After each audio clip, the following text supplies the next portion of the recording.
Let's see.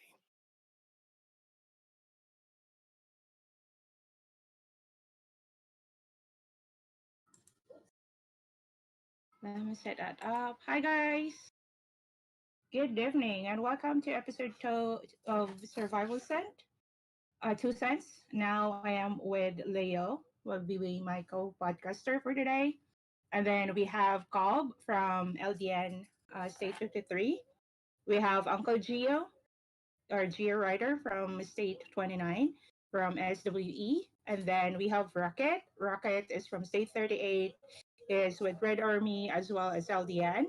And then we have Dove.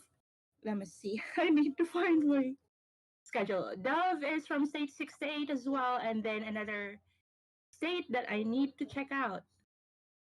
Jami is a collab member, and she is in a lot of different states, but her main state, I think, her main alliance is EOR. And I wanted to give the floor first for the panelists to say hi to everyone. I'm not shy. This is Red Rocket. Hello. Thanks for having me. I'm not shy either. I'm Dove. I'm from 68 and I'm from 219. Hey everyone, this is Cobb from 53 LDN. Hello, Jill from State 29, and I'm not shy.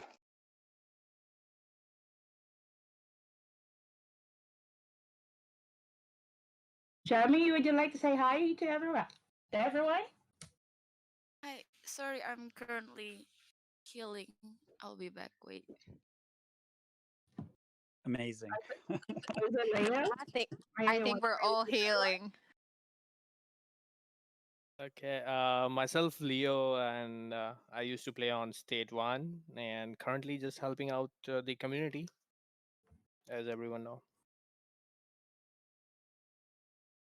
So the flow of our podcast will start with the MIGO and whatever surrounds MIGO and everything. And at the end of the discussion with Dove and Jami, you guys can ask. As well as after that, we will have showdown discussion. And then the last but not the least will be Reservoir Raid. And I'm going to give this moment to give to Leo to ask the first question or discuss with the first question about MIGO. Okay, so MIGO event is really new for everyone. It's been for 2 weeks or 3 weeks for so many states, which has started. So currently, in 223, it's been almost 4 weeks, and I guess 219 also it's been 4 weeks. So these two panelists, Dove and Lara, has the upper hand in knowing the event. So we would like to know why is it important to participate in MIGO event for everyone. Well, first of all, Migo is an event that not only benefits pay to win players, but it also benefits free to play players. And if you participate in all the events that you normally do, because this takes into account a lot of events that we normally do, like Showdown, Throwdown, it takes into account Reservoir Raid, Reservoir League, and you collect Migo info and you do your dailies, your intels, you get rewards, Migo info, Migo glory from it, and you can use that either in shop because we have a Migo logistics shop and we also have a Migo glory shop where you can get a lot of stuff like you can get hero gear parts, you can get plasma cores, you can get designs for hero gear, and you can also get legendary fragments. So it's an event that really benefits all types of players.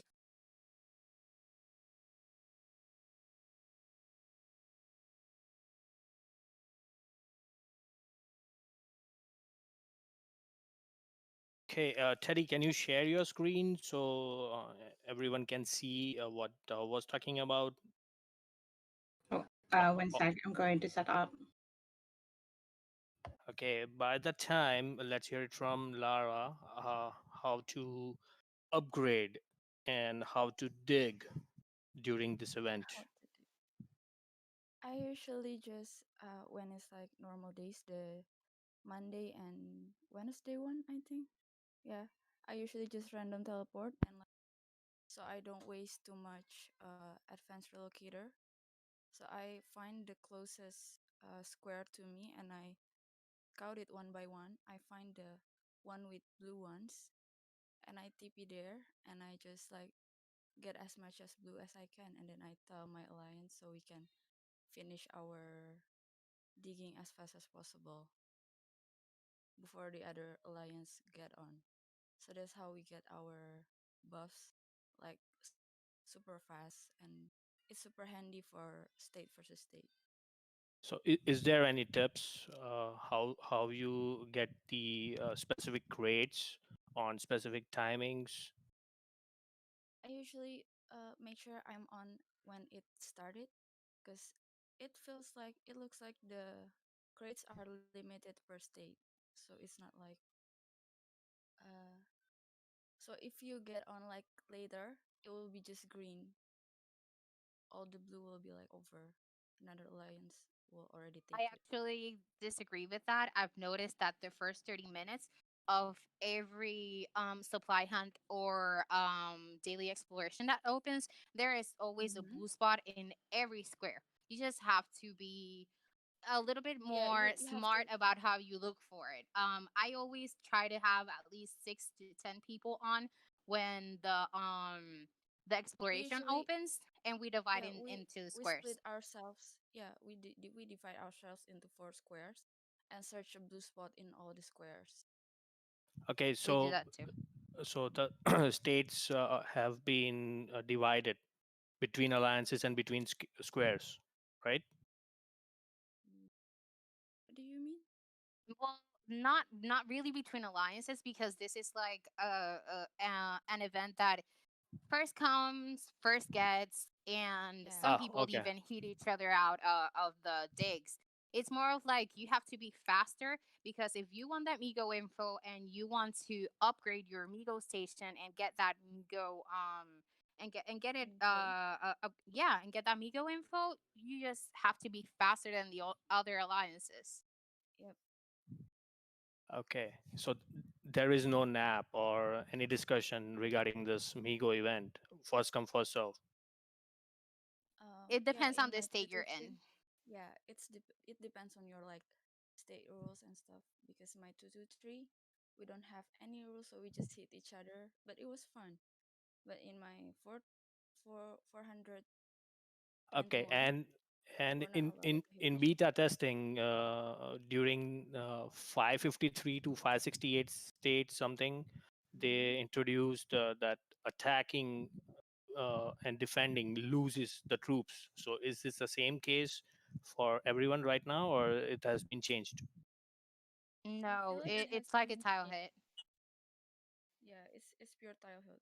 Tile hit. Yeah, Okay, State 38 got it this past week, and it was your typical hit. If your hospital's full, well, you're in Yeah. trouble, but otherwise it was okay, normal. so Yeah. so beta states were just a testing. Okay, got it. So what Also, else? Yeah, sorry, go ahead. also it's really important. Sometimes people run out of stamina when they find Hmm. green crates. This is maybe a hack. I don't know. I just wait like 20 to 30 seconds, and the box just disappears for me, so I don't have to dig it, and I don't lose the stamina. If people Yeah, are patient, or just they could do restart that, your game. or Yeah, just restart your you game just too. restart your game. It will be gone and you just can search something else. You don't have to use your stamina. Don't waste your stamina.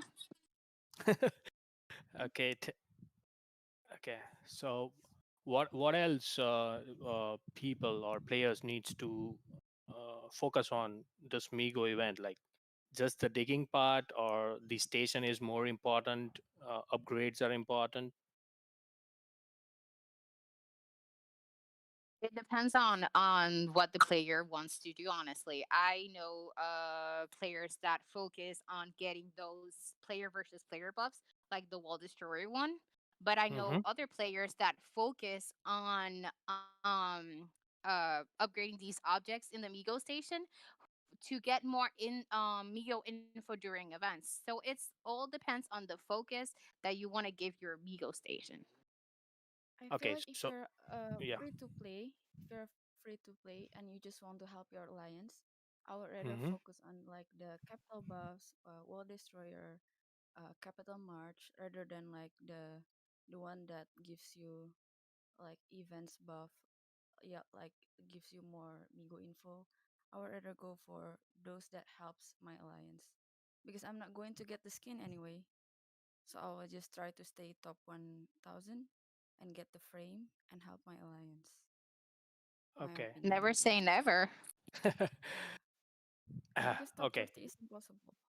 So Migo info is tied up to all the events with like SOTF, Bloodsport, Mm-hmm. Throwdown, Reservoir Mm-hmm. Raid, and Daily Intels.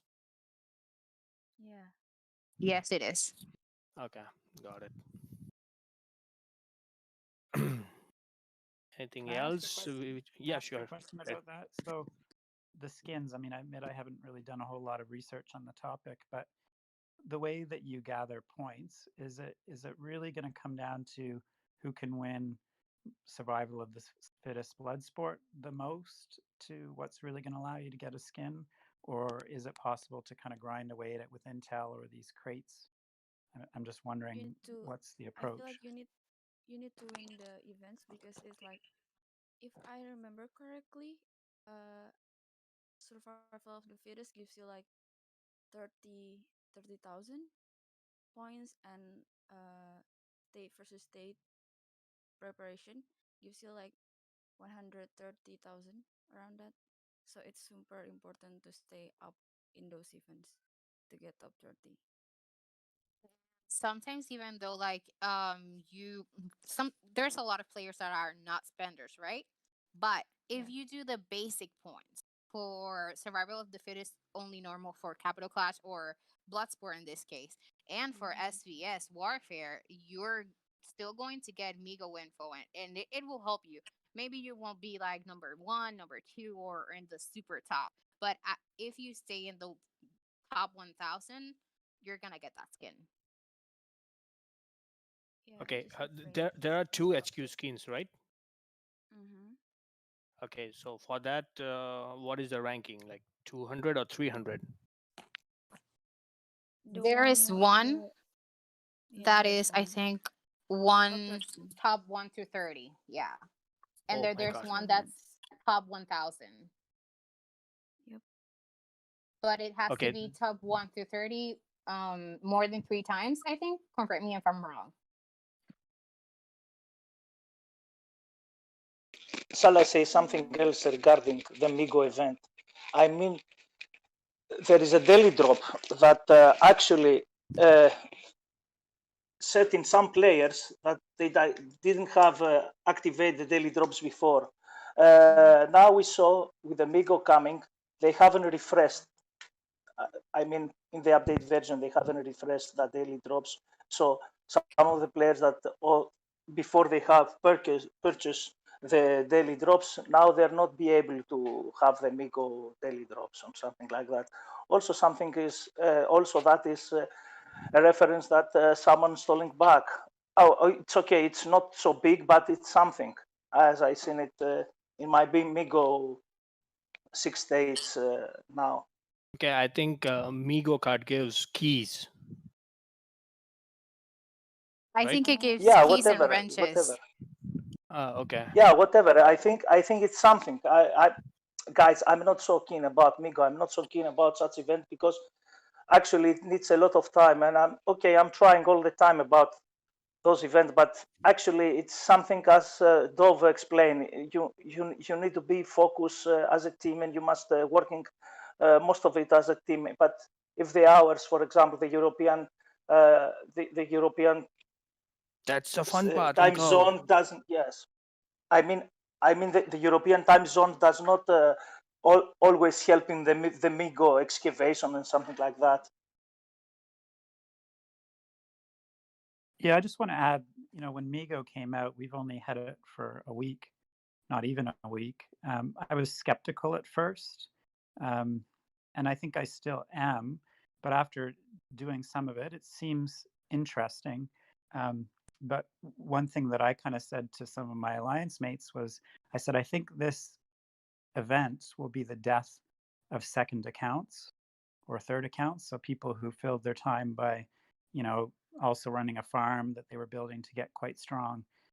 I just find in the day and the week, it's almost too much. So I find myself focusing more and more just on my main account and kind of abusing my other accounts.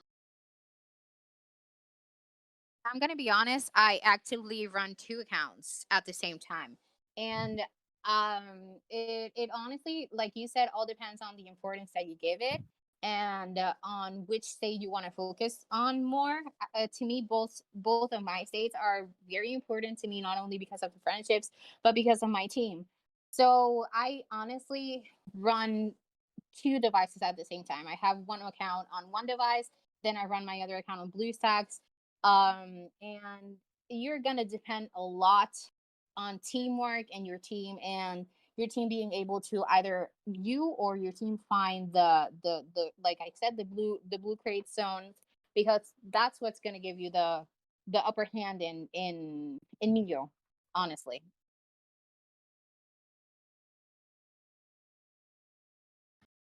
All right, I think I'm back. I'm not really sure what's happening to me. I think I'm having a panic attack for something, but I'm back, and my add-on for the Migo station or the Migo event is that it's really time consuming, but at the same time, it has pros and cons for me. For example, for me, since I'm doing contents, I can't even keep up with that. The only time that I made a video about Migo was like when I was in PTR, because I was able to play it at one time. But then as a content creator with so many accounts on different states, it's really hard for me to focus on just one account and then on multiple accounts, but rather I would just choose which account to focus first. And then once I've done that for the day or for a few hours, I need to move to another account again. And now I wasn't even playing my farm accounts that I use for other states at the same time. Yeah, I think what you said, a few hours, that's sort of to me says it all. It was fun, it's interesting, but it's easy to suck up a lot of time. And with the realities of life and multiple accounts, there's only so much time to go around, I guess.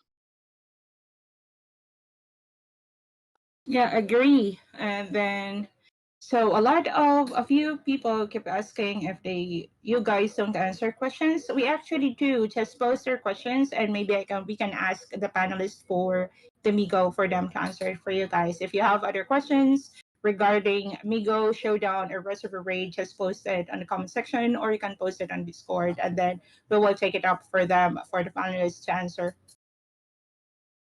Next, Leo, please. Okay. So next is Showdown. So it's just a basic event now, but when it was launched, nobody knew how the event works.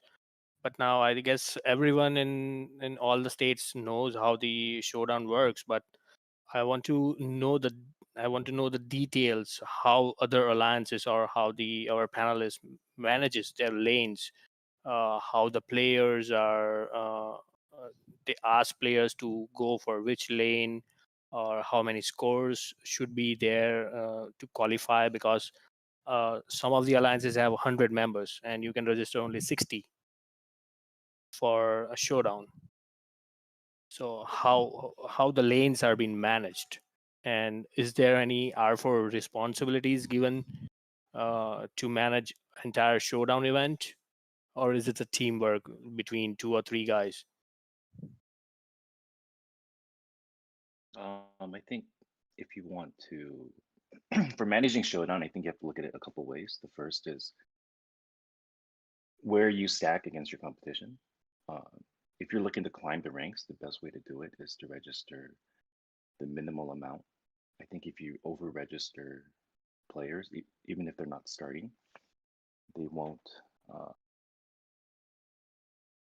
Although they won't affect your outcome, they will affect uh, the matchups. So if you have an extra, I don't know, let's say 20,000, in points of reservists, it'll affect the matchmaking. So that's the first thing to consider. For us, we like to split our top 40 players into 2 lanes, and then put our next 20 into the third. I think that's probably the safest method, but the method I would use is like the 60-40-0, and that's stacking one lane with 60% of your power, stacking another lane with 40%, and then putting the rest into your third lane. And that pretty much gives you a 66% chance of winning every matchup. And the downside to it is you also have a 33% chance of losing.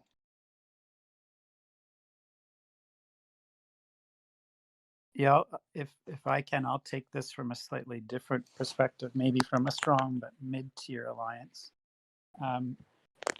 We found the best way to climb the ranks, and we were able to get to top 10 and hold that for a little while, a few times. And I would think punch above our weight was what we call a 1-lane strategy. So when you don't have enough strong players to do statistically the 2-lane strategy, if you just put your best players into 1 lane and then sort of divide up the other 2 lanes, the idea is if you go up against an alliance like LDN, well, they'll beat us anyway. But anyway, another alliance that is of equal power, but with 2 strong lanes, your strong lane will beat, it's a guaranteed 1 out of 3 win. And then your 2 weak lanes, if you divide them equally, either one of those should be strong enough to beat the weak or 0 lane from these alliances using a 2-lane strategy. So it's hard to place the top in your group. So once you get into the master level, it's hard to move up quickly with this strategy, but it's also hard to fall on the bottom. So I find it was a good way to kind of ensure gaining 1 star a week. And if you kind of keep at it, you can actually get pretty far until you just start matching with alliances that, you know, their weak lane is better than your other 2 lanes, and maybe your strongest and even strong enough to beat one of their 2 strong lanes. But for us, it worked well.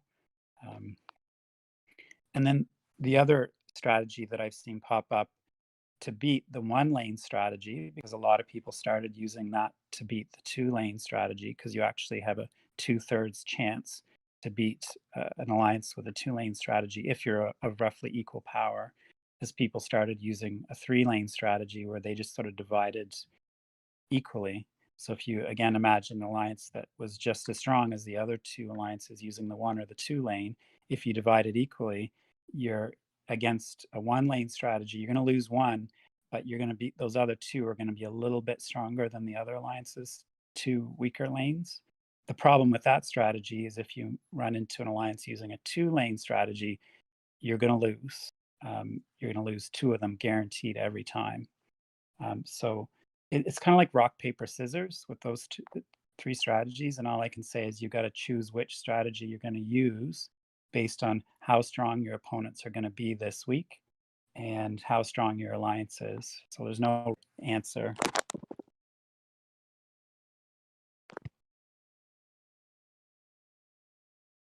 Kojia, do you have additional information on how you set up your showdown with your team or your alliances? Mostly we do the same as Cobb described, and Rocket. We're using 2 lines all the time. But I want to start in something else now. Recently, we saw the MIGO. We saw the MIGO. Sorry, we saw the Waco. We saw the Waco as a hero, and the combination of Waco with Daryl now almost break down every strategy in Showdown.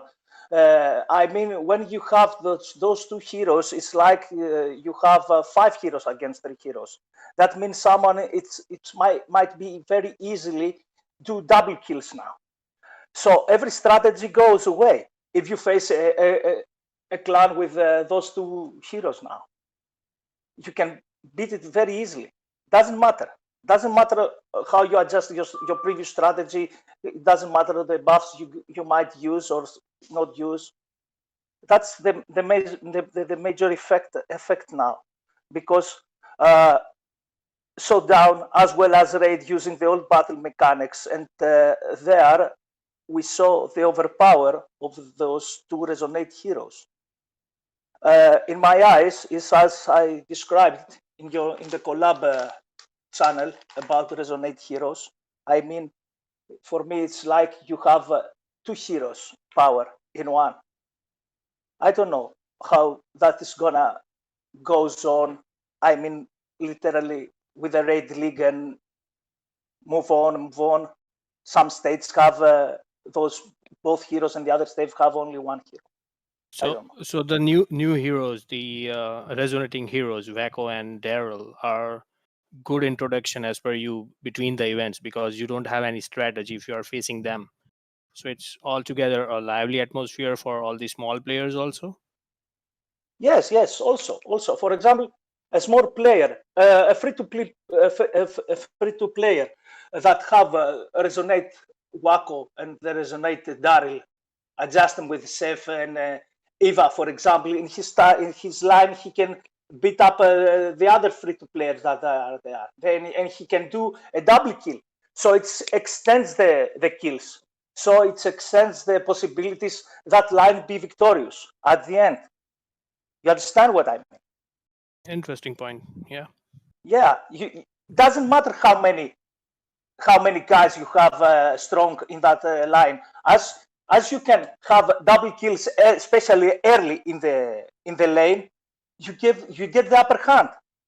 And the same goes in Reservoir League. For example, in Reservoir League, if you have if you competitive with a clan that have two rally leaders with Waco and Daryl, you cannot beat them from the main buildings. You need double rallies for them.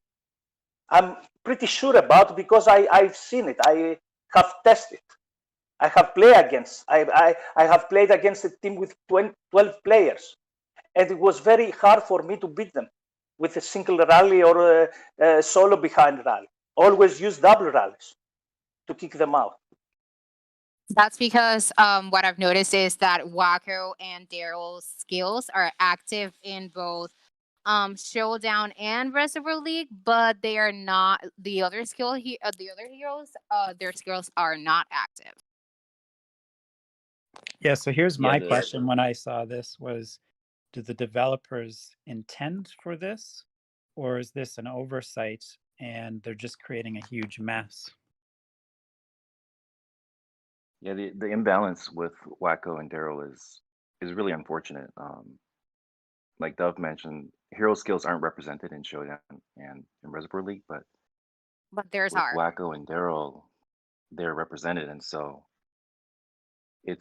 you're not only going up against the stats of a Luca or a Jess, you're also going up against the skills of someone who's a little bit better than Luca and similar to Jess too. So you could have a 100,000 troop advantage, but you know the chances of losing is really high.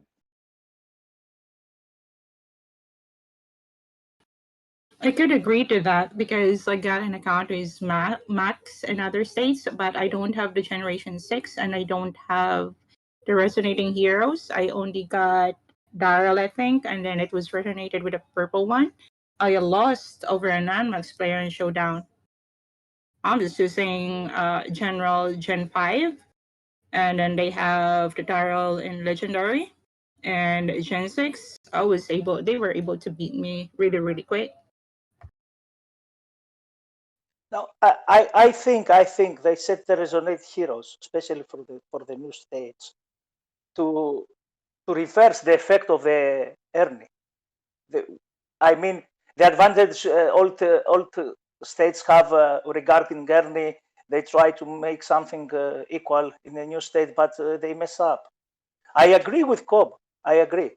And it is as I said. I don't know if the skills are plain or something, because we cannot see the skills inside the water reports or the showdown reports.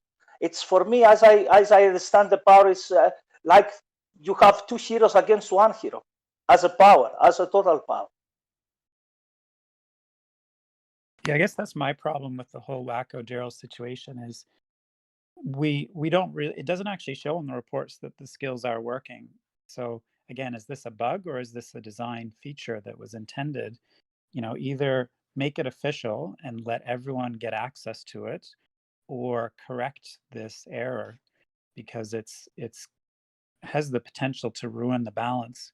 We're starting to get to a more critical point of the Water Raid League qualifiers. It's only the last match or two where there's usually any real competition for bigger alliances. And if there's an imbalance like that, it's going to really be bad. Trust me, it's gonna be. It's gonna be unless there are two options. Either, for example, in our battle zones, Rocket, also in the battle zone, the next battle zone that some major teams have WACO, they must release the WACO so we have all the same opportunities. Otherwise, must fix them, must fix the WACO. But I'm sure that they don't know what WACO is doing in Raid. I'm pretty sure about that. Oh, I agree. There's been so many bugs with new releases, like when Plasma Troops first came out and they were dying first. Like, it usually takes them a few weeks to even sort it out. And to be honest, I'm actually quite shocked they haven't corrected it already. I got a follow-up question though. I've been asked about this many times, and I really don't know how to answer that. But like everyone say that you can see how it works because you don't have battle replays. And the first question, one of the questions that I've being asked by other players is that, do you think the stats are doubled or the skills are doubled when they are with the hero that these resonating heroes are being resonated with? So it's not I that the consider skills are they double, are. it's that the skills are being activated.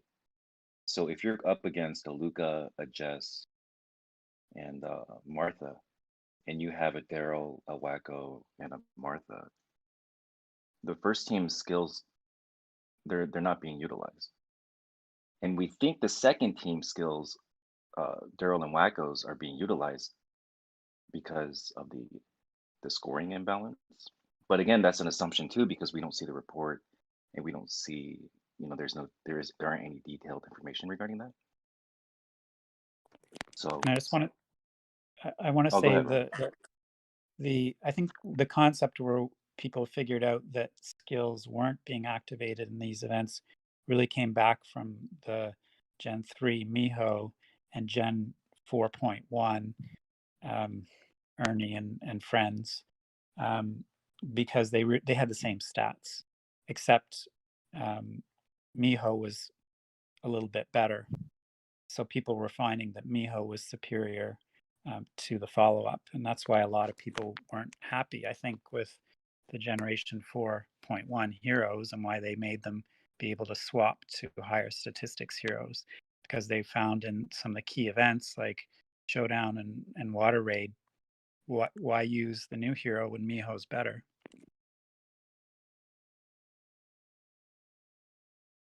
So basically, it's a design flaw that the developers have not fixed it. Either is a design flaw, or either is something that they skip from them. I mean, they create something generally in the game, but they cannot adjust it to the old mechanics. That's my point of view now. I see that they want to adjust something in the new mechanics that might work. For example, for me, I understand the difference between Luca and Daryl today in attack and defense. I'm positive regarding that now, but that is not the same in Raid. Yeah, that's the unfortunate thing, right? Because we don't know if it's a design flaw. We don't know if it was purposely implemented this way to offset previous heroes. We don't know. We don't really know if the skills are really being activated or if it's a stat buff, because we're not getting any information, and the reports aren't being the details on the reports aren't available. So that's the unfortunate thing, is that as players we kind of have to speculate, and we kind of have to make assumptions because we don't Okay. really know for sure. So basically, these two events, the major two events, the Showdown and Reservoir Raid and Lee, is these two heroes are affecting. The rest of the capital battles and everything they are not activated. No, they are effective, but they are not effective the same way. I mean, you can competitive and you can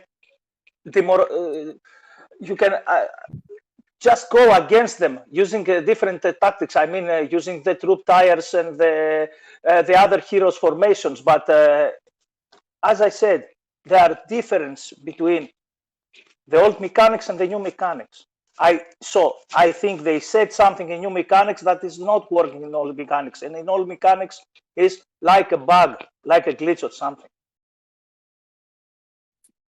I have also a comment. I don't know if I've only tested it a few times, but I've seen that you guys remember Ernie, right? So I've seen that Wacko against Ernie. Ernie, some players I've seen have used it. I have used him instead of Brooke to defend buildings, but Ernie breaks Wacko breaks Ernie's skill. I've only tested it a few times. I haven't fully gotten the chance to test it, but if there's someone out there that can run some tests on this, I would love for you to send me that information. I can give you that information because I tested in PTR. I tested in PTR when I have Wacko and Ernie in the same time. And yes, okay, Wacko can beat Ernie. Wacko also is better using some special formations against Ernie. So Wacko with the special formations was Ernie killer in the past. I mean, 2 months before. But now I don't know. Actually, I don't know because I'll stop here, Gio. Like the PTR testing and the mechanics and the hero skills over there and the live server is totally different. Like whatever you yes, test I over agree. there, it's not Yes, I going to agree. affect in the live servers. I agree, but we don't have the opportunity to test in live servers because neither of us here, as I seen it, I seen the states now. No, nobody has Wacko, so nobody has a clear point of view regarding Wacko now. That's true. We don't have Wacko. A lot of older states don't have Wacko. I don't have Wacko in either of my states. And at the same time, and how they were able to allocate Wacko in different states is really unfair for everyone. I mean, personally, they should have done this like by battle zone, because if they are looking forward to Reservoir League, then they should be doing this per battle zone, like how they do it with the Red Gears or the other things before. But then with the Wacko release, they just did it 1 to 20, 40 to 50. And then when it comes to other events, then those other, like, for example, for the Showdown, but then in Showdown, there are a lot of masters as well in rank in different other states. And this thing is a trouble for most players without Wacko. It's the same with players with no Ernie, because they just limit it from state 1 to 170. So that would be just like having those heroes and leaving those other states without the ability to be able to swap between generation 4 or the old Ernie and then the new generation 4 is also unfair for the new states. And I believe that I agree with Uncle Gio that we might be trying to mend something when it comes to battle mechanism and the balance when it comes when they drop and then they stop releasing all these heroes. But I'm not really sure if where are the devs are heading though. I even can't answer it because even as content creators, we don't really get as many information like what other players thought we have.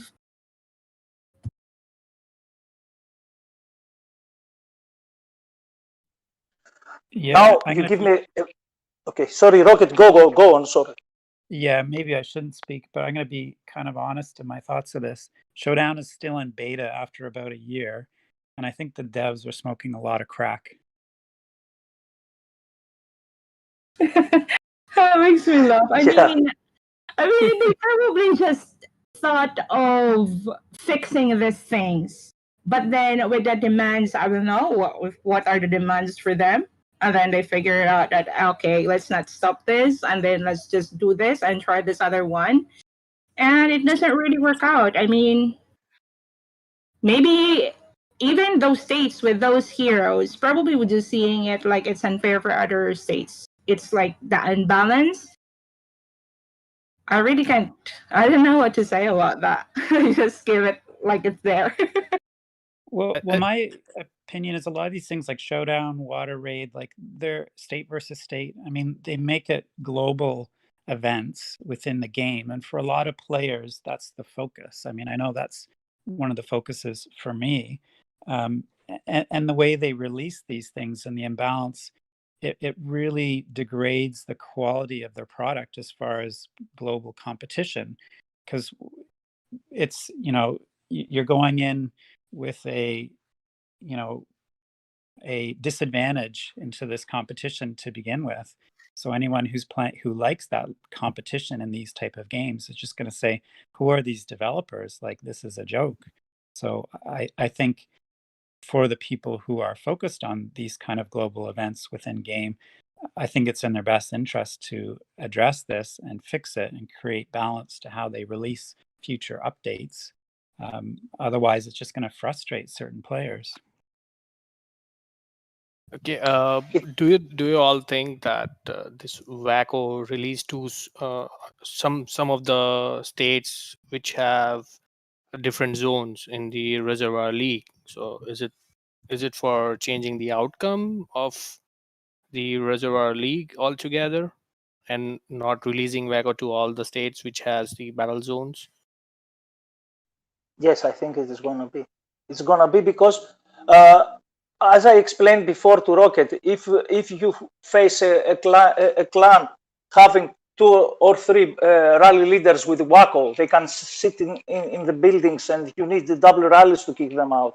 So if they extend the time, so they have more points. And in my point of view now, as I wrote before in collab, what devs should do is to adjust an alpha testing. If they want to do the things properly, they must have an alpha testing that tests all the all the effects of the game, the events, the heroes, the gears, everything. And afterwards, they must release it to a bigger audience. Let's say the PTR testers, the beta testers. So they getting in that way they're gonna get 2 feedbacks: the primary feedback from the primary team, the A test team, and the secondary feedback from the beta testing. And afterwards they must release it. Didn't they said before when they released WACO that WACO won't be effective, or you can't use it on Reservoir Raid, but then you can actually use it? Yes, they say that. I mean, Lightbrigger from State 51 gets that response from Saberlot that the WACO is not going to affect the Raid League. But as I seen it, and other players might seen it, it's affect the Raid League. It is 101% positive. It will be affect the Raid League. And also Cobb, especially Cobb and his team, know about that.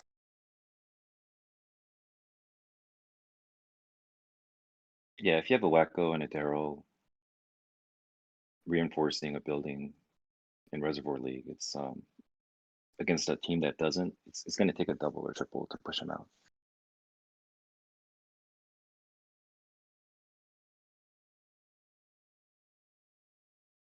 And sort of All right. Not only that, before we finish, not only that, if you have like a rider heavy building and you have Daryl, it's gonna be hard to knock off too.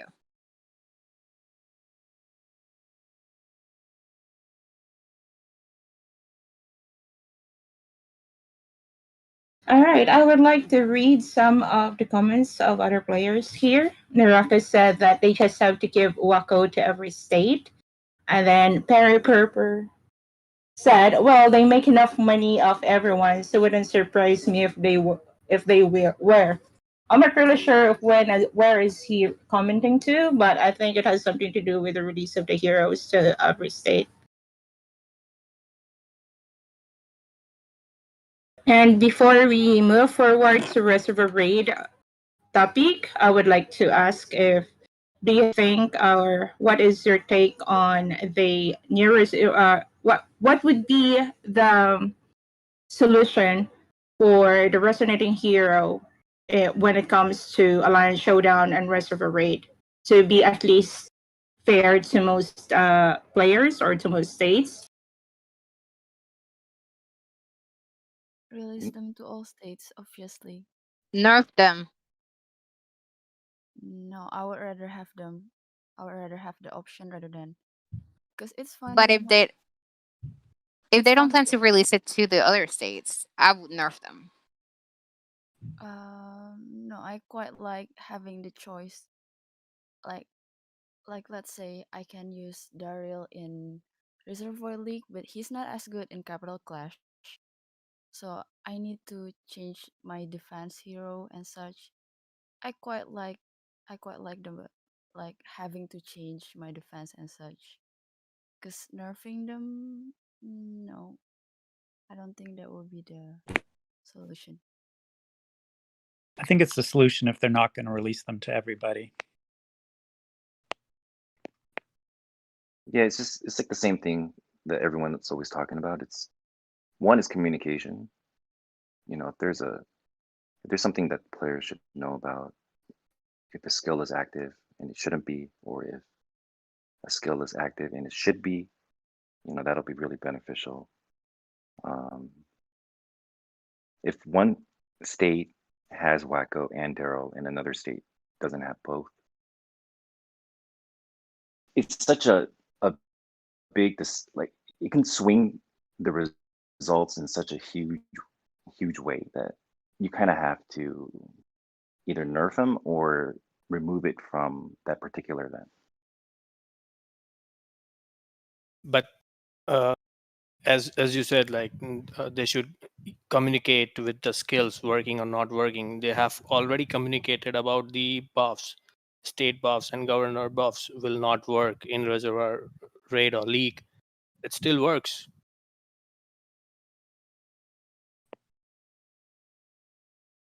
Yes, and a lot of players were just like those.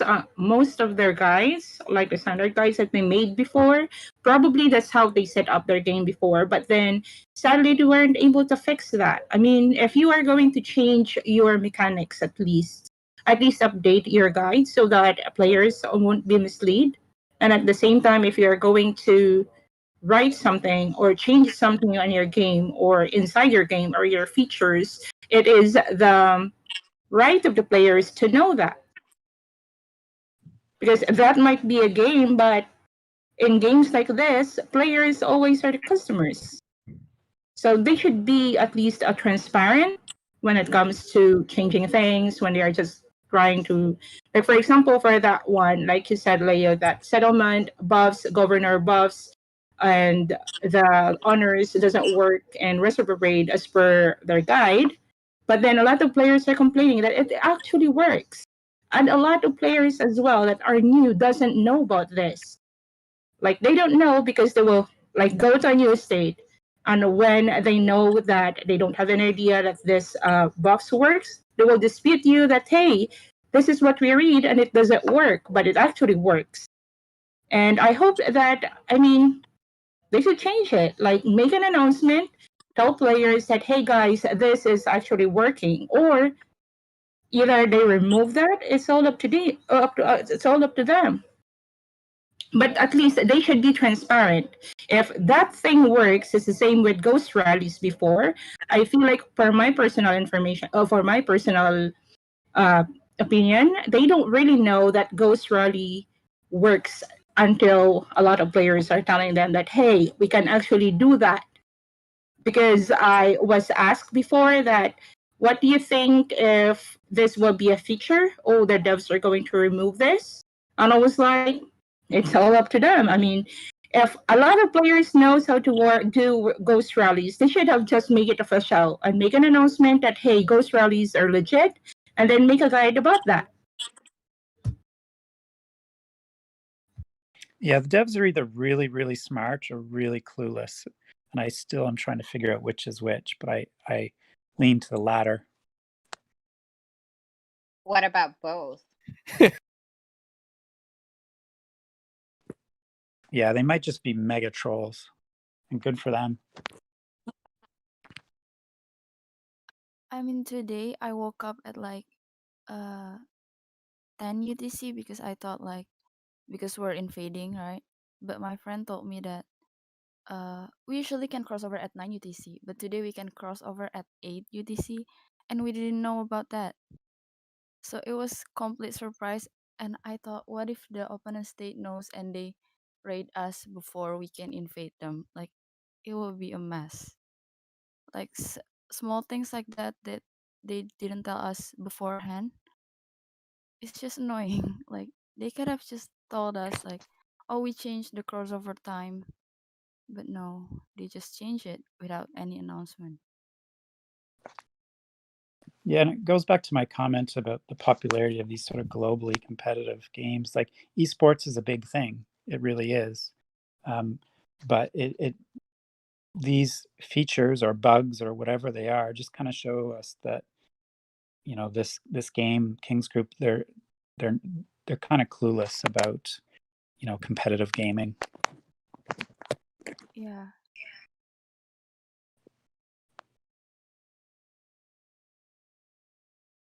So when Many ideas have thrown away, have said to them many ideas about competitive games. I mean, alternative raids, raid duels, or something like that. Also get in their intentions, but they ignoring the players' feedbacks about everything. Even they ignoring about the feedbacks regarding alert zone now. I mean, I say something. I not only say, but also send that. I send that all the capital class area must be alert zone. Why? It's very obvious why.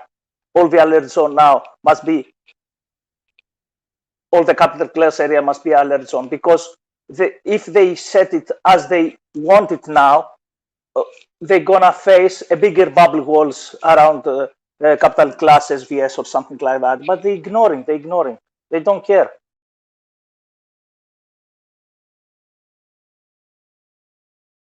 I mean that new rule. I think it was supposed to go live this weekend, and it wasn't. And a lot of players were confused.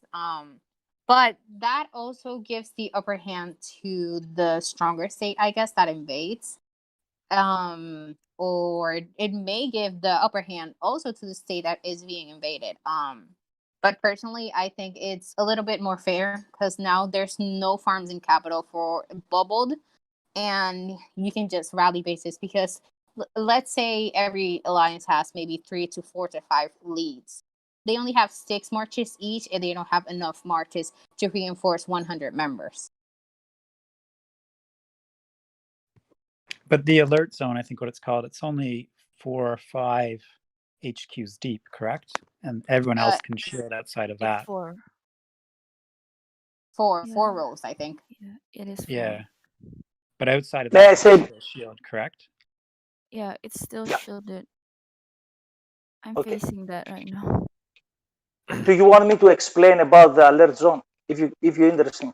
I mean, you have four. I'll Okay. stop you, Gio. Here, we Okay. have to like trim down the timing also. So, anyone has the last thoughts for Showdown before we move for Reservoir discussion? Yeah, okay. But I want 2 minutes in the end for that. Thank you. Sure. Okay, so let's talk about Reservoir Raid or League. So how do you pick the participants and reservists in your 100-member alliance? That is the first basic thing in the Reservoir Raid and League. I'm happy to talk about what we do organizationally in sort of a superficial level. We have a R4 who's in charge of registration. They put one of the alliance markers over their headquarters, and they'll say, Reservoir Raid at this time, please register. So this would be for standard Reservoir Raid or League, I guess. So then people can comment on that marker and say, I can be there. And then they just check that marker before registration time and register those people. And if there's more demand than supply in terms of spaces, then we go down towards things like power and history of actually showing up for past events.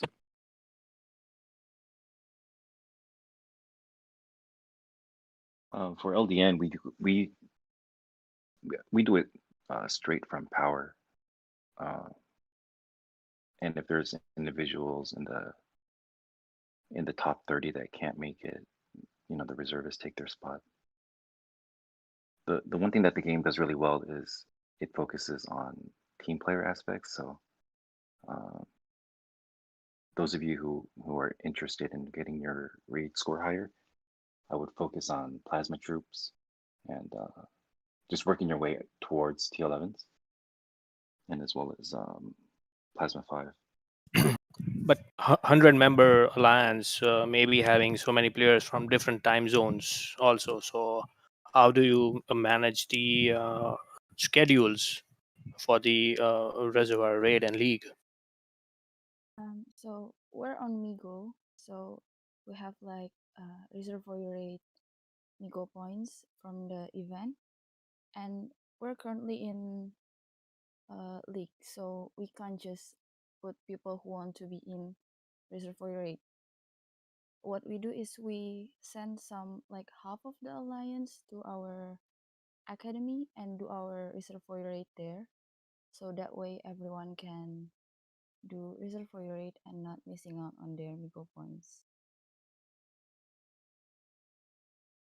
But we choose our Reservoir League participants same as LDN, is straight up based on power. But for normal Reservoir Raid, we choose from like, it's like first come first serve. Like if you register first, then you'll be in RR.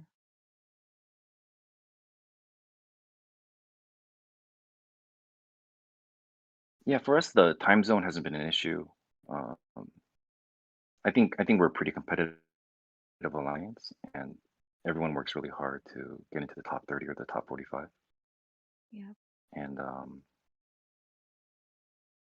I think our attendance is 90%. 90% show up. So the time zone hasn't been a problem for us. I mean, it really sucks to wake up at 4 a.m. to cater to the Asian and European players, but that's the things that we have to do. Yeah, just things. It's the same as every event. I feel like there's always this one bad timing. But yeah, you just gotta do it.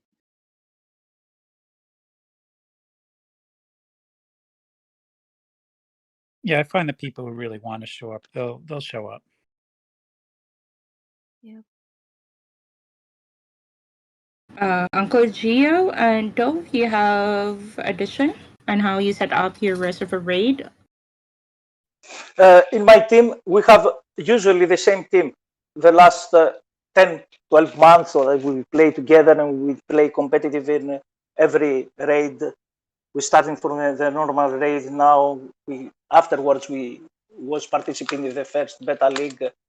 We managed to reach the finals, and till then, we use the same team. The same team always. The same team growing as we grow all as a team. We are not exclude anyone back, and we move on. It's simple. We don't have a problem with the time zones. We are mostly on European time zone, so it's fine for us.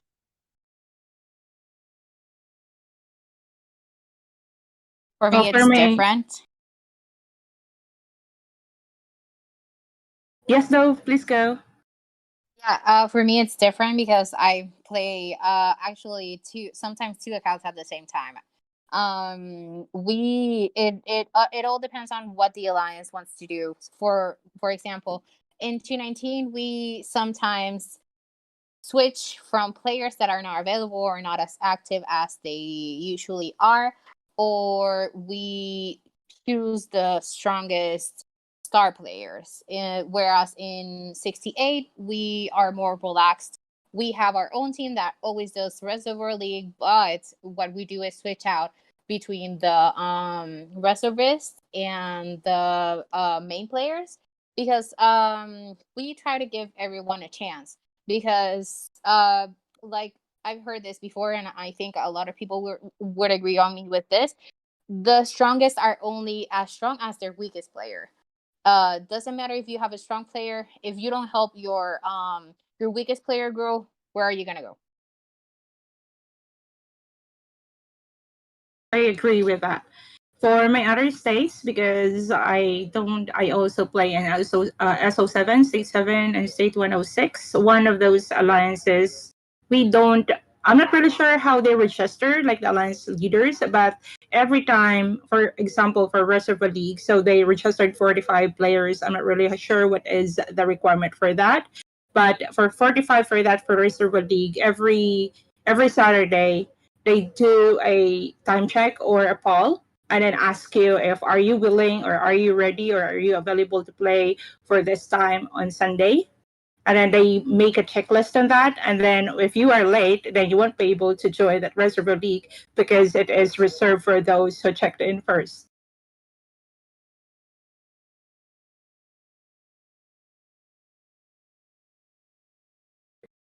I think I need to go back a little bit to Showdown in case if anyone wants to answer this question from Perry. He asked, what is the best percentage to go within Showdown? Because I am in different states and they go by different ones example. So he said 70, 15, 15, 60, 20, 20, and then 60, 10, 30.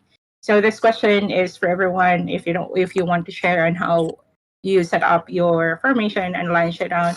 Feel free to answer, Perry. I feel like it. As I see now, it depends on the heroes. If you have Waco, it doesn't matter. It's okay. But it depends on the heroes now. No.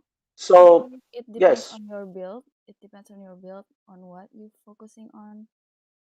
So I feel like unless you're max, it really depends person per person. It's really, you can't. Yeah, I just agree. It depends. Yeah, you can like in release you can ask people to send like 60, 10, 30 because you're using the max player stats. But for Showdown, I feel like everyone has a different build, and I give my alliance like a formation, but I told them that if they feel like something works better for them, they can use that too. But still, like, because some people send more hunters than infantry, then I will be mad. But if they're like experimenting their own formation, I will be fine with that as long as yeah, there's a line. Wanted to say hi to Negan. He's late, but welcome to the podcast, sir. Hello, Negan.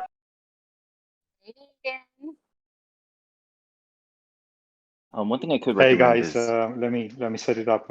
Just give me a sec. yeah, one thing I could recommend for Showdown is you always want at least 50% infantry, and it can go up from there. So pull up a battle report, see where your stats are. If your infantry health attack or infantry health defense and hunter attack lethality are similar, you want to put 50 to 60 infantry and then split up the other half if your riders and hunters are similar.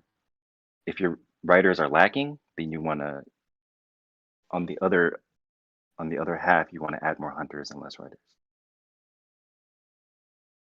Yeah, I think I and could. advise is you generally will do well abusing your riders and putting that into infantry. I think I can speak a little for F2P and low spenders because I'm not max in 53. And I'm one of the players of golf that doesn't really listen to him because my build, when it comes to research and gears, my rider is the least. For those who win match on Alliance Showdown, you know, guys, that I don't pay attention to my riders. But like he said, like I always make sure that my infantry is at least 50. I can go up but I can't go lower than 50. and then I play around my riders and hunters because, like I said, my rider is the least part that I don't really pay attention. But maybe because of grandma now, I need to do that. So usually I just stay at 10 or 15, or even usually at 10 at riders, and the rest goes to hunter.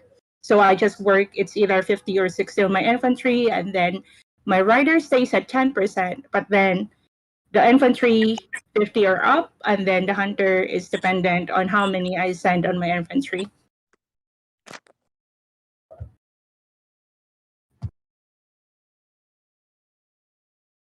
If you're not sure, the safest bet would be 60-20-20, in my opinion. But if you have 60-20-20 against Quaco, that does not work. I suggest you add a little bit more hunters, and I usually do 50-10-40. Okay, but I think the general population does not have VACO currently, so yeah, 60-20-20 might be a better bet. You send 40% riders? 60-20-20, what you said. Hunters, Oh, no, actually, Dove. not riders. Not riders, Okay. hunters. 10% Just riders. making sure. Yeah, sorry. Oops. Yeah, my theory on it, and I think the data from the guy that the name's slipping my mind, but the guy that made the battle simulator, was that I kind of look at it as 50-25-25 is if you had perfectly equal stats, which no one does, but if you did, that's probably the ideal. And then based on how you set your talents, based on your heroes, you deviate from there. Yeah, request me that. Yeah, exactly. Yeah, that's him. And thank you, by the way. It was very interesting.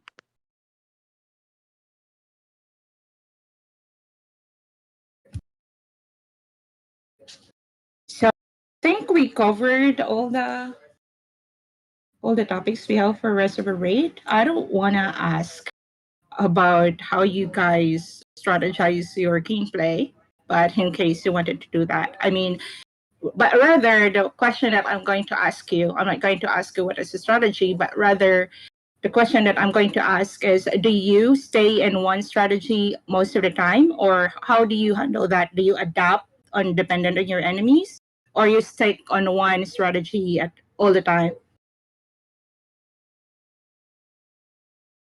So I I'm happy. think for strategy, you should focus on your team strength.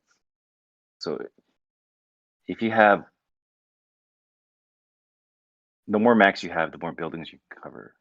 The less max, the less buildings. So find out where you are and what other alliances where they're at relative to where your score is, and focus on the buildings that give the most water and focus on resetting buildings. As far as like a rotating strategy, we have a few strategies that we rotate, but we kind of tend to lean towards the cookie cutter strategy, which is you just focus on the buildings that offer the most water.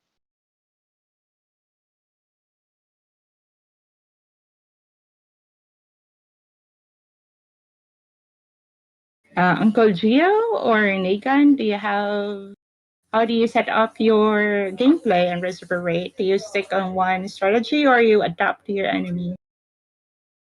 Yeah, we have 2-3 pre-made strategies, that the players are aware of and that the players know. But obviously, a lot of actual gameplay depends on who you face, and especially nowadays in the Reservoir League,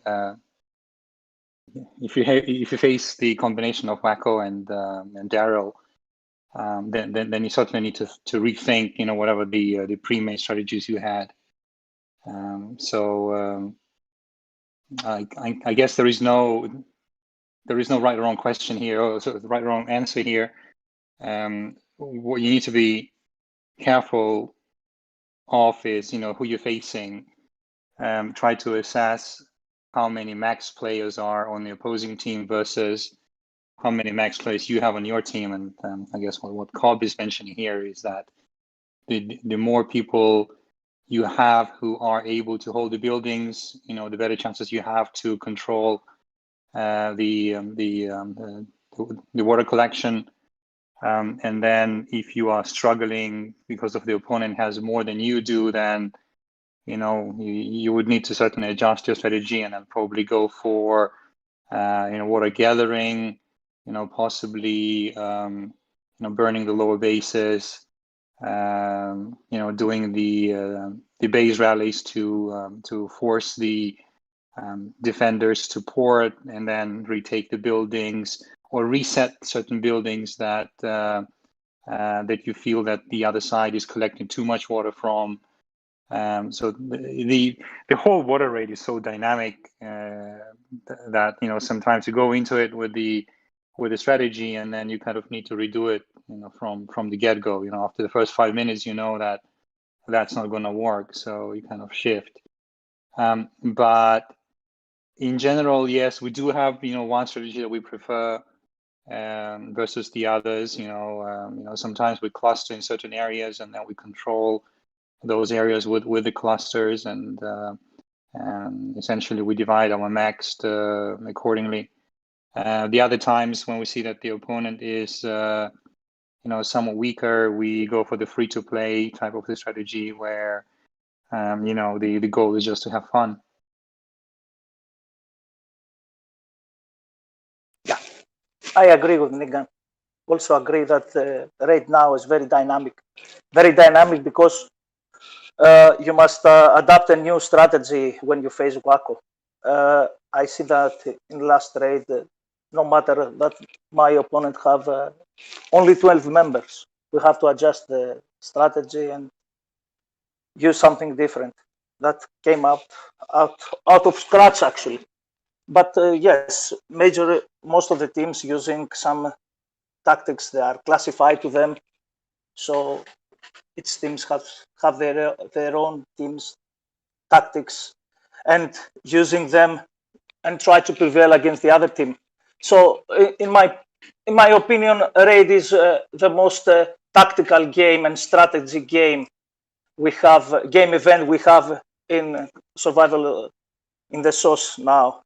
It's more tactical and more strategical than SVS or Capital Class, and that's actually is the beauty of the game. That hour is the most important hour in the game.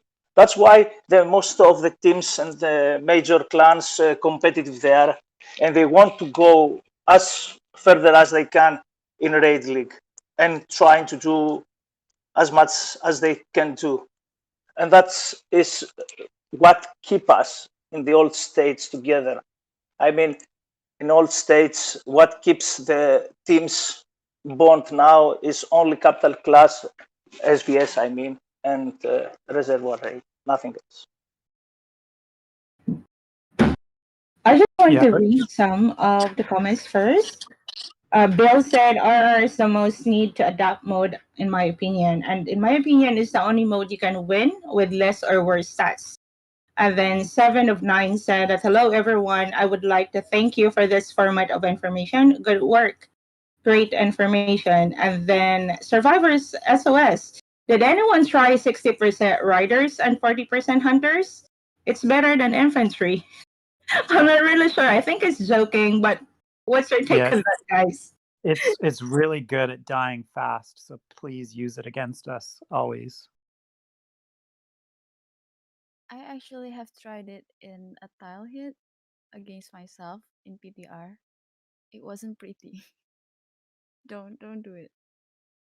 Yeah, I had somebody once, we were doing a bunker fight. I put 100% infantry, and it was also not pretty for them. Awful. That 100% infantry works only if you are reinforcing, isn't it? But not when you are actually defending it, like sending it 100%. I don't think I've ever Definitely seen not. higher losses for a rally in that one. It was Like, I really mean, ugly. if you send 100% infantry in a rally, you're likely going to die and send back home. What I'm talking about is some players actually do that when they are defending, like if some of their players are out of infantry and they need infantry, some of that are sending infantry, like a lot of infantry and less hunters and riders to the garrison when it comes to capital clash? Oh, yeah, you need to reinforce with ratios of troops that'll bring you back to your ideal ratio.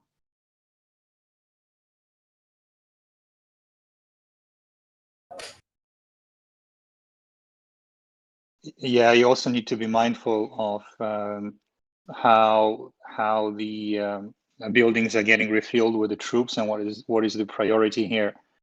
So most of the times you would have first the infantry, then riders, and only then hunters refilling the buildings. So when you kind of try to fill the building, be mindful of that. You know, if you send, for example, 80% of the infantry and then I don't know 10% riders and 10% rider hunters, then very likely you will only fill the building with the infantry. So you might get the other troop types breaking the ratios, etc. So that's something that the teams need to work out, in the sense that if they prefer certain attack and defense ratio, they would also need to work out how to properly refill to maintain those ratios. Yeah, to the player who's saying that 40% riders is superior, I'm gonna assume that that particular player has better rider stats than his other troop types. I haven't seen it myself, and I've done a lot of testing. Please feel free to post and share your results, and maybe it's a strategy. Who knows? I mean, that's really interesting. Maybe test it with Daryl and see how it goes. Yeah, I Daryl suspect does they not may be impact trolling. the riders so much. I got the baby aggro. Sorry. 2019, actually, we in one of the sister well, not sister alliance, but one of the other top alliances, they faced Daryl, and the building was infantry and rider heavy, and they couldn't knock it off, even though the main rally lead had stats just as good as yours, Negan. Yeah, one of the great things about the game is that little things matter. Rocket and I found that T10 riders are in some instances superior to T11 because of the bypass. I don't know if the 40% rider thing is again, like I'm assuming if it works for you, it's because your rider stats are so much better, or your rider hero is so much better. Yeah, so please post the battle report, and yeah, I'd love to see it. I mean, I'm also curious though. Like, let's say there are a lot of max players, but we also need to consider on how they build their chief talents, right? Because not all max players usually have the same build when it comes to chief talents. But without infantry, like he's talking about 60% rider and 40% hunters. Without infantry, he's going to die. There is no strategy here. It's a total, I think personally, it's like sending your death for free. If you don't have any infantry at all, sending it like either it's your solo in settlement. Well, let me say something. In PTR, I tried to kill one of my zeroed account that he was zeroed without infantry, and he have only riders and infantry inside, but I could not manage to kick him or to burn him, something like that. But it was a large amount of riders and hunters there. But I have the same point of view like you. No infantry is certain death.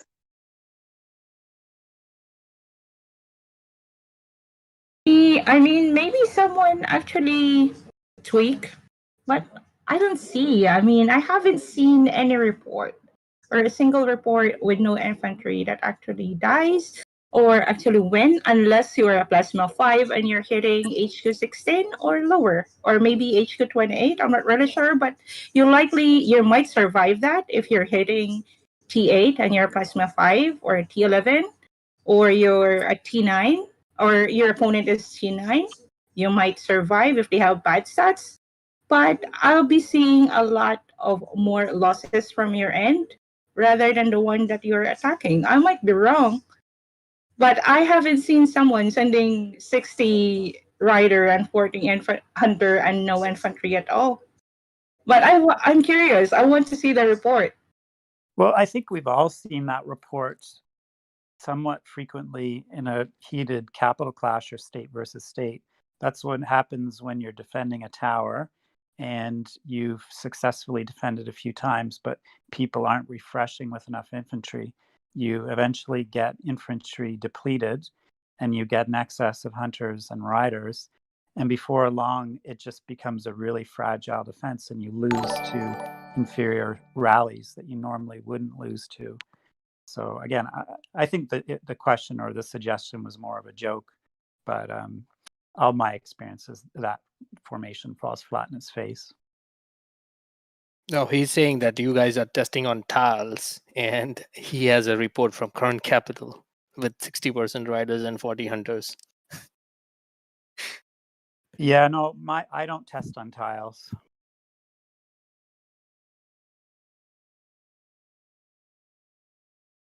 Or at least we don't admit to. Well, But I'll use tiles to start testing, but I do, and all the testing I do, I try to do in the actual environment, but in a controlled setting.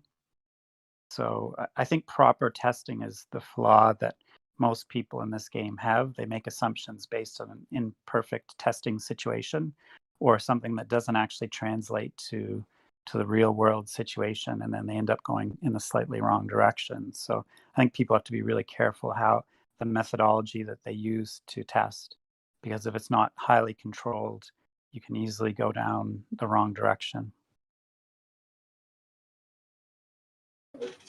I want to read the comment of Trip for Survivor, because Survivor said that I would say scroll that up. And he said that it's not tactical. The RR is not Reservoir League or Reservoir Raid is not tactical because how come they are facing with states with heroes that they don't have? And then Trip said that he was referring to Geo, and he was talking in general. And when facing others with heroes you don't have, then means you have to adapt and overcome, find a way to beat it.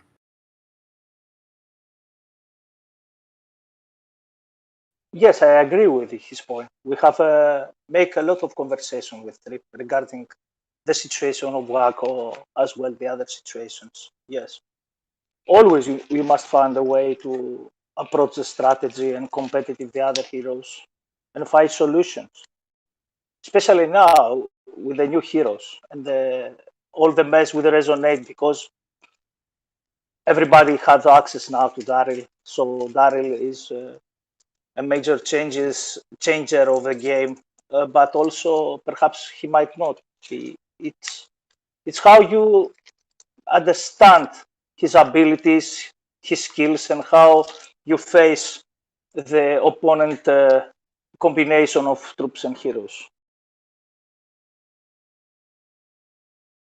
But I guess also our point was we like to test and adapt and use strategy, and that's part of the game and what makes it fun. But give us all the same toolbox to do that. If you're going to do competitive esports, there's just no other way around it. Yeah. I totally agree with you, Rocket. We said that before. Give players equality, especially when competitive for the event like Reservoir Raid League. Raid League is the major event, especially for the older states. I mean, state to 1 to 100, maybe far more. It's the major event that the teams waiting and the teams competitive about.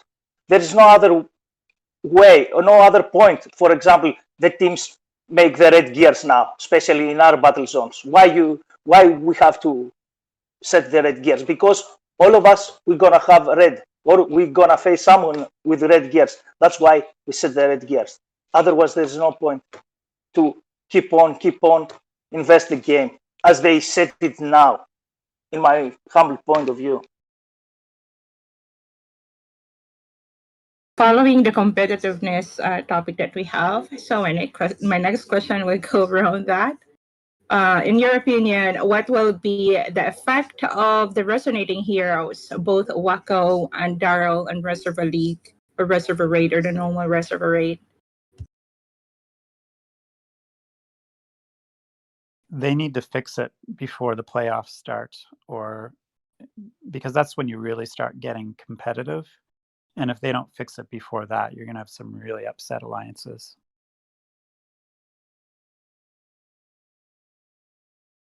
Yeah, I fully agree with that. You cannot be having teams competing for the title with certain handicap, between the two competing alliances. It's just not part of the fair play, and how the esports should be done, and the spirit of the game, I would say.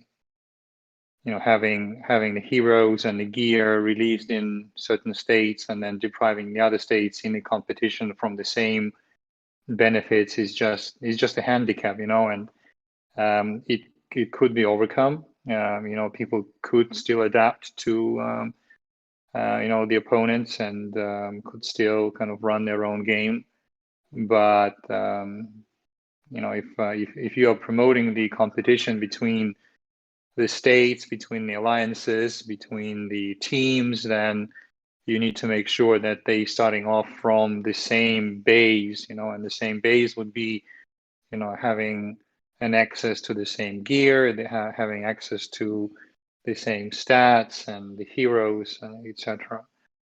We've all seen the reports where the resonating heroes outperform the Gen 6, Gen 5, or whatnot, the previous generations, and you cannot claim that there is no impact anymore. Even in the current state, in the current time frame of the reservoir raid,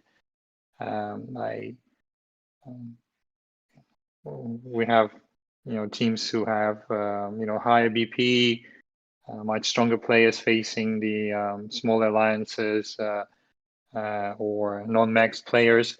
But when you have Wacko in that opponent team, and that Wacko rallies you together with Daryl, and then it kicks a max player, you start asking the question, why is this happening? Yeah, my advice to the devs would be, one of the great things about this game is that teamwork matters and individual player skill set matters.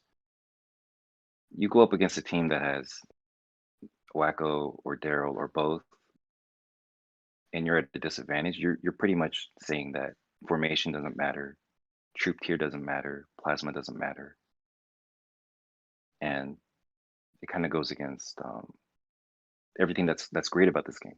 So hopefully, they fix it by playoffs.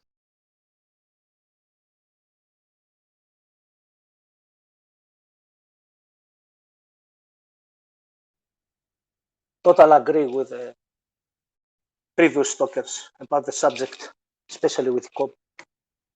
It is a game changer now, the Wacko effect, and they must fix it. They must fix it because it doesn't matter who will be number one or number two.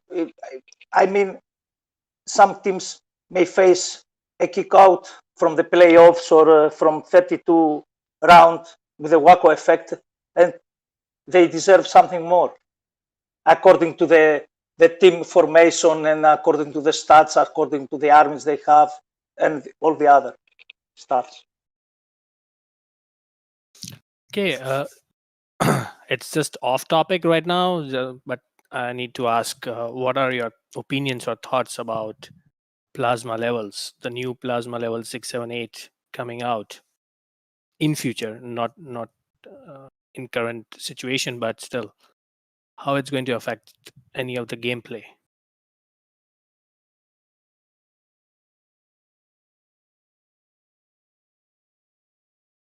I'll say, I'll chime. personally, I don't mind it because, as a pretty strong player in game, just buying packs, the event packs, I've collected a lot of plasma, and I suspect that when it's released, I've already paid for it. So I'll probably max it on day one or as quickly as I need to. It's not going to be any additional cost to me, but I'm not your typical player. So I think for other people, the biggest sort of feedback I hear whenever there's new releases is that it's just demotivating to those players because it's just more. You're basically paying more money to stay at a certain level of competitiveness, but you kind of have to look at it as a product that, as a customer, we're looking for entertainment. Do I want to keep paying, a monthly or every 3-month subscription fee, which is what this is? And the subscription fee, depending on what tier of competition you want to be at, can be nothing or it can be thousands and thousands of dollars. Is that subscription fee, the content that we're getting as a game for entertainment, worth that money? And but the talking but the about the feedback. esports. Sorry, I just have a follow-up question. And the feedback which players are giving are not happy with the new content. But is it because the Plasma 678 were leaked into the game? Is it because of that, or is it because of general, like they are not ready to release it for 4 or 5 months, but it's been leaked, so they have to answer so many questions from players? Yeah, I just think releasing new stuff that's going to cost us money is okay if you give us good content in return. But if you just expect us to keep playing the same game without improvements, with flaws like Wacko, with states that are slowly dying, I think less and less people are going to have an appetite to continue. So I think that needs to be addressed. If you're going to charge us more money for the product, work on the product. Yeah, I agree with Rocket. It would be a really hefty investment, and the way the game is now, personally, I don't think I would make that investment. I hope the devs will implement new things. MIGO is great. Reservoir League is great, but there's a lot of states that are dying. A lot of states have a couple hundred players left, and they deserve better. So it'd be nice to see those areas fixed first before they do release upgraded content or upgraded equipment. And I think if they do implement new events and merge states or allow migration, competition and people will come out, and I think more people will be open to upgrading. I said this in one of my video about the Plasma 6 and 7 or 8. That is the very first time that I speak or about my opinion and things. And I think that I agree with the state migration or state merge. And before they're going to release Plasma 6 and 8, at least I hope not in the next 3 or 4 months. I hope not. I believe that the first thing that they should be doing is how to make states alive. Maybe if they are going to find a way on how to make the states alive, the older states or the states that are dying, then probably the players will be motivated or will be more motivated to play again or spend again. But if they are not going to do something about that, probably most of the players are just going to quit. I'm not going to, for sure, some of those who are having fun or have money to spend will stay, but for those who are just staying for the sake of having fun and spending once in a while, probably they're just going to end up leaving the game, fighting a new game if they are not going to focus first on how to make states alive instead of and then just dropping plasma 6 and 8? I think the devil is in the details here. It was heavily implied from the leaks that the plasma that is being released is not the same plasma as Red and me and other players have stocked for so many months. So might be that we would need to convert the current plasma into the different one, purified or whatever it is, right? So ultimately, even though we might have tens of thousands of plasma stock, we might not really like the new star levels because it's just too expensive. So the big question is, how and what is planned to be released, and what the time frame is. In terms of the time frame, I think a lot of what the developer team has been doing, has certain logical sense. You probably would look at how the state is developing. You would look at the number of the 5-star bases in a certain state. Then you would kind of factor in the maturity of the state, and you would think when to release the next upgrade to that state. And if you look closely at the old states, at least I would say we are somewhere around 100, maybe slightly more than 100 players with a 5-star basis, which means in the pool of 300, 400 active players, having 100 bases with the 5 stars is quite a lot. So as a developer, I would see an argument in thinking that you need to release something new for those states at least. Now, question is whether that release is something as straightforward as just upgrading the star levels with the old plasma, or is it something completely new? And whether I would need to convert my 30,000 plasmas into 10,000 and then just have a 1-level upgrade. So that's what is still unknown, and this is what is part of the speculation right now. Whether the actual impact will break the motivation for us to upgrade or not. And then speaking of the just casual players who spend little money or don't spend any money, you as a developer also need to be mindful of these people, because as you diverge the strength in the any given state between the top guy and the lower guys, right? That really demotivates the player base significantly. It's one thing to have 3-4 million troops and stand a solo hit against a max guy now, and it would be completely different 2 months from now or 3 months from now when the new plasma levels are released, and suddenly we have the strength jump on the troops by 30-40%, and then suddenly you cannot hold those solo hits anymore. So I guess it's a stick with the two ends, for the developers as well. You want to keep the game going, you want to motivate different types of the players, but on the other side, you are risking to actually demotivate players as well. Very hard topic, Leo. There needs to be a balance, and there needs to be listening to the community, I guess. And we go back to the discussion that we had in the first podcast. Actually, you do need to listen to the players on this one. And we have the situation with Wacko and with the red gear, which is really discouraging in a sense that not everybody gets it, and we are still kind of checking daily after the reset whether this stuff is released in our states or not, right? And now having in the back of our minds that the new plasma levels are coming, that this is a little too much.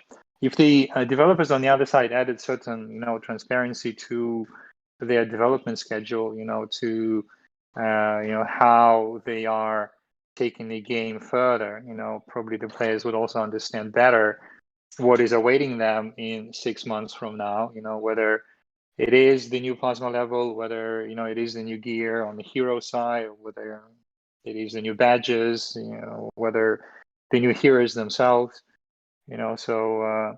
so the transparency on the development schedule would bring a lot of knowledge to the players of what is awaiting them.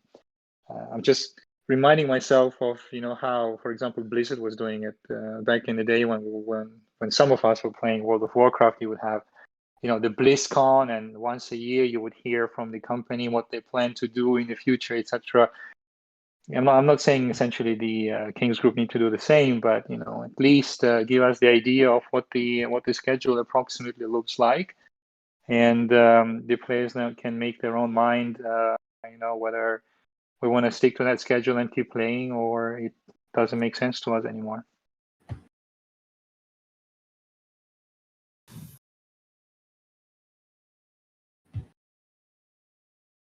Following what Negan says, it would be lovely if the developers added a little bit of more plasma into events, not only like survival of the fittest, because max players that get the top spots get most of the rewards.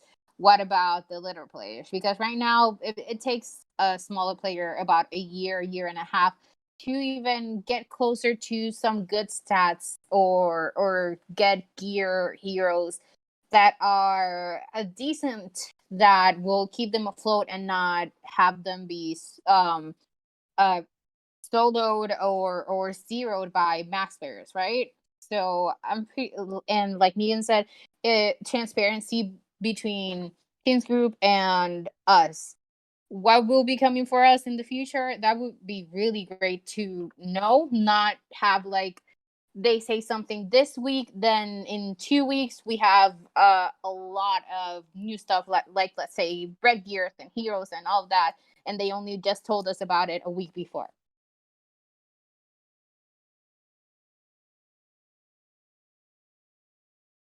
Actually, they never said. They never said about we have new heroes in 1 week. Collab said the announcement about the Jess, as I remember. And afterwards, they say we will have a new hero or something. Yeah, they said it like 3 days before, and then we had them. That's it. I mean, it should be fair if some of the games that I've been playing for years usually have a roadmap. Like, even if a short term, but just like a month before they implement something, or at least 2 months before, and we're just going to say that this is our roadmap or the map of development for a game. And hopefully you are going to see this once we are done, not just say something and then after a few days they're just going to drop it out there. But on the dev's perspective, I'm feeling like probably they are thinking that players are going to riot. But regardless, though, regardless if they are going to announce it or not, either if they are going to give a roadmap or not, players will always say something about it. So, I mean, for me, in my opinion, they should have at least, if they are going to give players a roadmap or duration of their development or an update at least of showing players of what they are doing at the moment, I don't think there will be riots going to happen. My opinion is they could make a lot of people really happy if they made Reservoir Raid weekly, just all the time, because so many people focus on that event, and you don't lose troops, at least not permanently. And if they just took the game and merged some of the older states to bring some life back into them, I think that would revive a lot of the competition in various states. And I understand their business that needs to make money, and that's fair.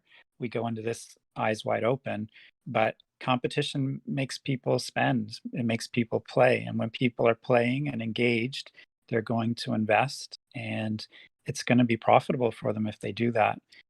I think they're losing income, every week, every month, that they delay not doing merger or migration, because some people just choose to leave, not necessarily because they don't like the game, but because the game has become stale.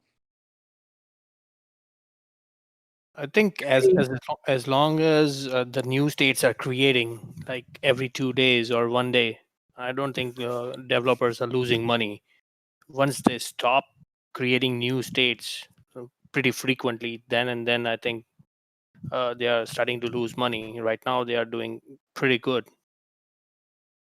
Yeah, I always sort of joke to people like I think they'll do merge and migration when basically COVID type lockdown ends and when the weather gets nice. And what'll happen there is the growth in new states is going to decline. And when they see their overall growth on the new end slow down, then they're going to start shifting and thinking about maintaining their current user base as opposed to we're going to kind of ignore the people who have been here for a year and a half and we're just going to keep focusing on people who are just arriving. Somehow it looks like that though. In new states, if you notice, if you have an account in new states, they have this streamers pack where you can buy the pack. I'm not really sure how it works, but it's called streamer pack where you can buy golds, and I'm not really sure if you're going to share that with the streamer that you're watching, because you can watch a streamer straight to your game. And didn't the players ask for this? Like for those who are not in Reservoir League before, if possible, to put a streamer or a view or a video of the gameplays of Reservoir League for their alliance members.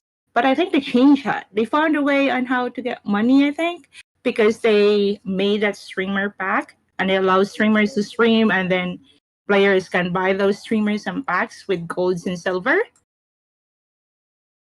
All the new events or any ideas which our older players are giving, it's for the new states only. Nothing is coming for the older states. So many states, like the MIGO event was first introduced into the new states, not to the older states. Same with the trap. The new trap system was implemented to the newer states. It was tested in PTR, but it was never released. After, I guess, 3 or 4 months now, they have released the new trap system into the older states also. So a lot of things are happening at the same time, but they are taking one step forward and taking 2 steps back.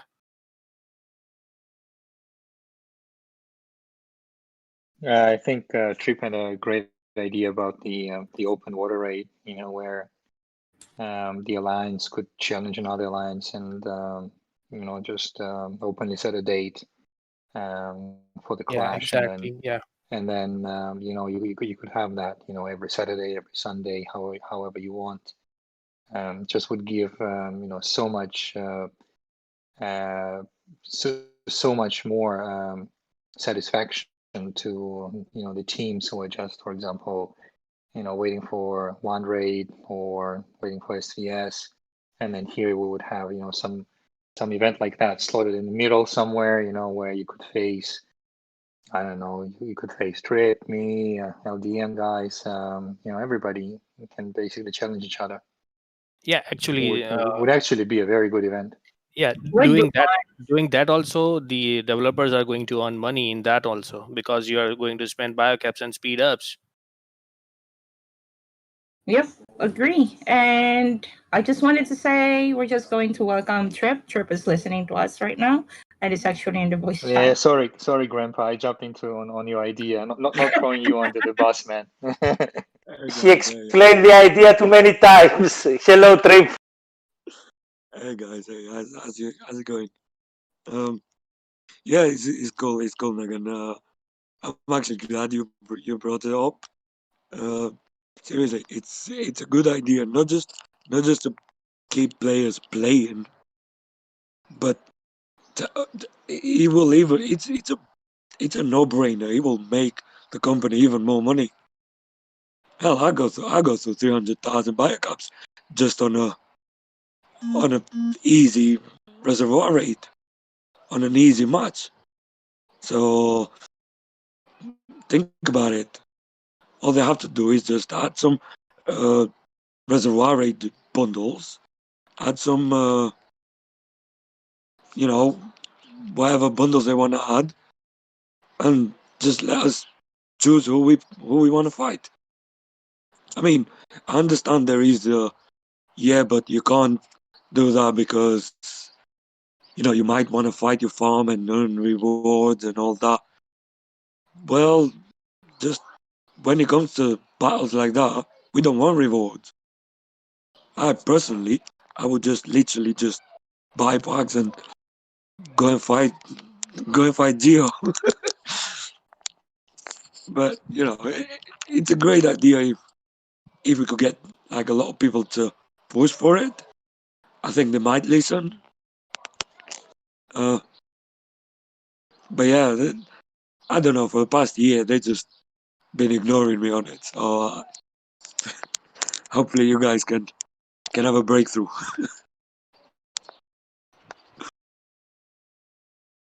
Yeah, give us more shit to do. Yeah, so with the each idea, other. I'll spend the money if you give me the entertainment value behind it. Otherwise, I'm going to eventually get tired of Capital Clash and State versus State and Water Raid League with terrible matchings for the qualifiers, and people will move on. Agree with that. And then there's a Bill. He said, I would love to have more Reservoir Raid matches. And to be honest, in my opinion, it wouldn't be much problem if we have 2 Reservoir League matches per week than 1. I mean, it would be fun. It would cause us a lot of speeds and biocaps. But I agree. Yeah, but, I mean, if that is the only way so far in other states, that's the only game that we play. Like, that's the only event that makes us, active. yeah, but you are forgetting, Teddy, one thing. The Reservoir Nation Cup is not yet finished. It has been delayed so many times. Agree. Remember, I was schooled by Cope about this before because I spent money on my account in 607 just to get to T9, like really, really quick because we're supposed to be playing Reservoir Nations Cup. And then I was expecting that it was the number of winning, like similar to Reservoir League. And then later on, I just realized that the rank there is based on the water differential that you have. It's the amount of water that you collected and not the number of winning that you will have is the ranking. And then until now, I think we were knocked out in North America for like 3 months ago. And until now, they are not even done with their semifinals. Yeah. That's like they're supposed to finish that beta test for March. And now we are on May. And the last time I checked with one of the semifinals, because they are in the same state in 607, they said that, well, they moved it May 2 again. So I'm not really sure. I mean, why do they keep moving it? It's just like, it's because of the cash, of the real cash that's on stake on there.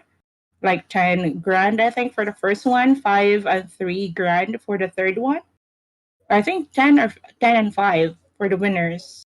Yeah, I tell you what the problem is. The problem is that they cannot guarantee that the teams facing each other will not have certain advantage or disadvantage in terms of the gear or the heroes.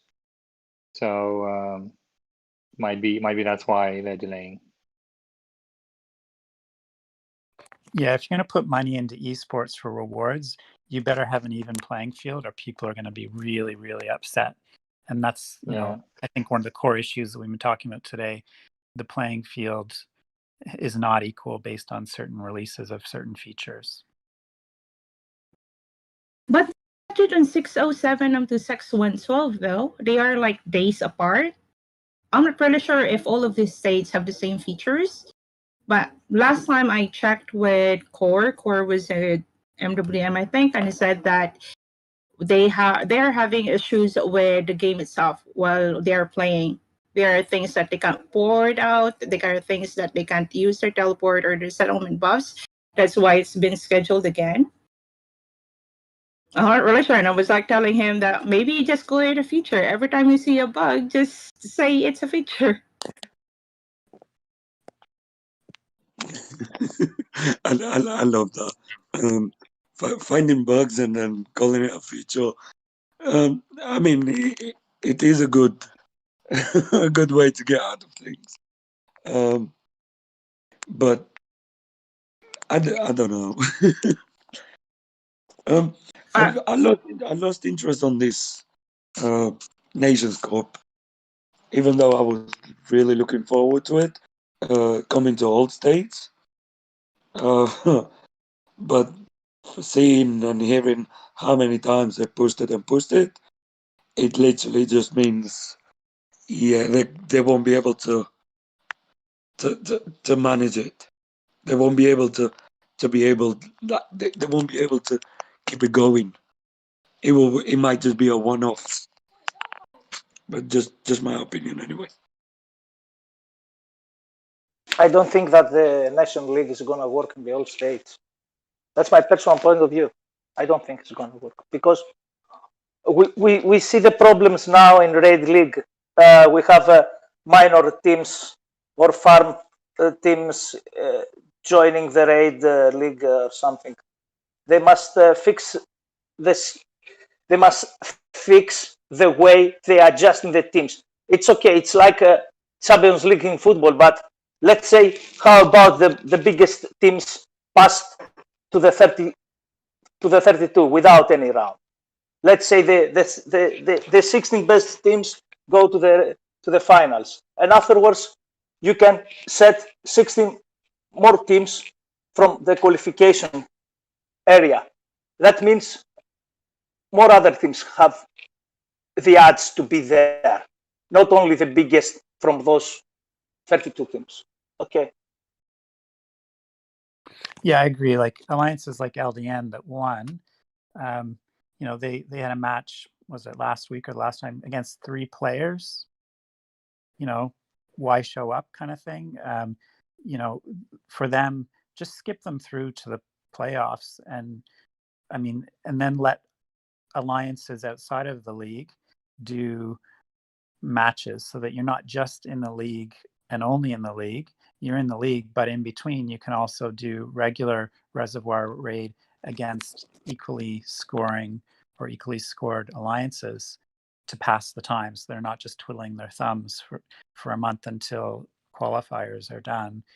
And that sort of gets around that problem of, it gives people more content what they want. Let them do Reservoir Raid once or twice a week. Yeah, the match against 3 people was amazing. It was life altering. Thank you for that. 1 against 5, and it was a farm alliance actually. Their score was like 6K, and we were up to like 23K in Reservoir League. Like, what is that scoring? Like, what did they smoke? Honestly, I was luckiest from you all. Yes, I was the luckiest one because I competed with a team of 12 and they have Waco. So we need very rally. So all of us, we score points regarding that. But it's, as you said, guys, we don't need such kind of matches. We don't need such kind of matchups. What we need is to give life back to the old states. And let me explain further. I saw some teams from early states. Perhaps they don't have more players. So they are there with 12 players because the 12 players left. So why the company doesn't merge those states? To get one mega state from state 1 to 20 or something, to give them life back again, to give the joy of the game back. I don't know. Well, I think that one thing to realize, I think a lot of us here from old states, but we're increasingly a minority in terms of feedback to the developers. 2 new states a day, states under 100. That's 1/7 of the feedback. Plus, a lot of us have left already. So probably it's more 1/20 of the feedback. So when they start looking for opinions, our opinion gets lost pretty quickly. And the way that Reservoir Raid League qualifiers go works very well for young states where you have many active alliances. They're having some pretty good matches. The problem with the older states is, each state might have 1, 2, 3, maybe 4, some, alliances. Everything else is basically farm alliances or very small. So when you apply the same process to the older states, it just doesn't work, and you get LDN versus 3 players. So they just need to realize in their solution that one size doesn't fit all. That's why they must following the TRIPS advice to set dual rates and skip all these qualification rounds, or set the qualification rounds to the lesser number teams or lesser score amount of teams, and we just go to the groups of 32, as I said before, using the football style matching.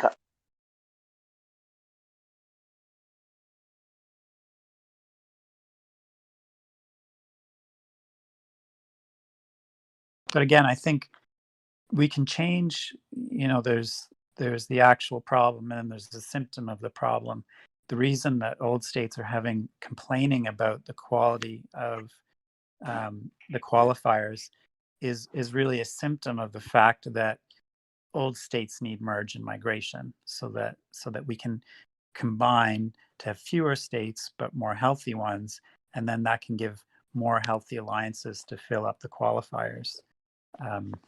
So I really think they don't necessarily need to change how they do Reservoir Raid League and qualifiers. I think what they need to do is just merge states so that there's just more healthy alliances to join in. Personally, I would go with state merge first. Before, I don't really like it, but seeing how the health of states are going up to now, especially the old states, I will agree with the state merge. We need that. At least, we are not really certain that state merge will fix it because, of course, new players, let's say we are going to merge with 3 states, and these 3 states got power players in there. That will be like maybe killing event every day. But at least, give players some hope. Give players some light or a little motivation for them to play, not just releasing new games. And I'm going to read this message to Survivor SOS again. And they said they should make a 100 versus 100 Reservoir Raid. I'm not really sure if he's joking, but I am pretty sure that he is joking now. I think that idea sounds fantastic. Chat, actually, someone just said, what about a 6-state capital? Coming to think of these, the 6-state capital, the whole state merge. I mean, as a company, they have done it before, on a different game anyway. So it's not something they can't do. It's not something that needs really work other than 90% of it, copy and paste. And then, of course, they need to add basically the packs that we need to buy to get there. So the state merging can work. It can happen. They can do it. It's just I don't know why they need to keep pushing it. But of course, like every company, they've got their own agenda to follow first, and then the suggestions and advices and all of that.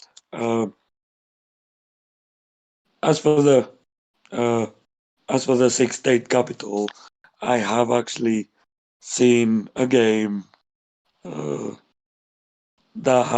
started with a state versus state, and then went 2 states versus 2 states, which basically they was all fighting for one capital, and then so on and so on. It does get to that point. In direction SOS is going, it will get to that point anyway.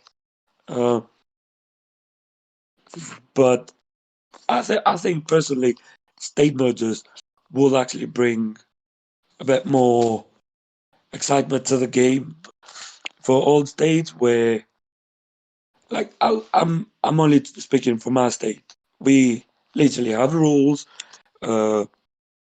we know what we're doing. We don't even fight for capital anymore. Like literally, just we know whose turn it is. Get to the towers, fight on the towers, see who can take first spot on to get the best rewards. Most of the time, us Max players just stay out because unless we testing things basically. But yeah, I think state mergers not only will bring more excitement, but it will keep people playing. It will keep people want to spend because if they merge my state with another state that has no rules, for example, they won't want to deal with our rules either. So means more battles for fortresses, more battles for capital. It means more excitement into the game. So it's just another reservoir raid situation, basically. The more the more people got something to do in it, the more they will want to play and spend. Yeah, but right now we're what almost 2 years into this game. My older server 68 is 1 year and a half, and it gets to the point sometimes where people just leave bunkers and all of that because it's boring, and you're gonna add more people to it, and they promised state mergers back in November, and it's what May now. It's May today. They said this back in November. We've been waiting. All older states have been waiting since November, and they keep losing max players that are bored with the game because there's just nothing exciting. Even MIGO is kind of boring. Let's be honest. Some of us find it interesting. Some of us just find it like a chore and just don't want to do it. I've seen both sides of the coin. So, like like you mentioned before, state mergers should be the must right now, but they aren't.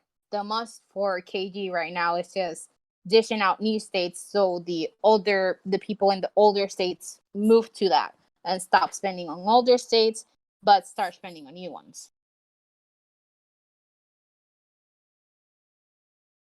Yeah, Of and course, of course. I wonder if they are fearful of merges because a lot of games, when they start getting to the point of merger migration, they're kind of trying to stop the hemorrhaging and just slow the death of their game because it basically means their growth is slowing. So let's try to preserve our current customers.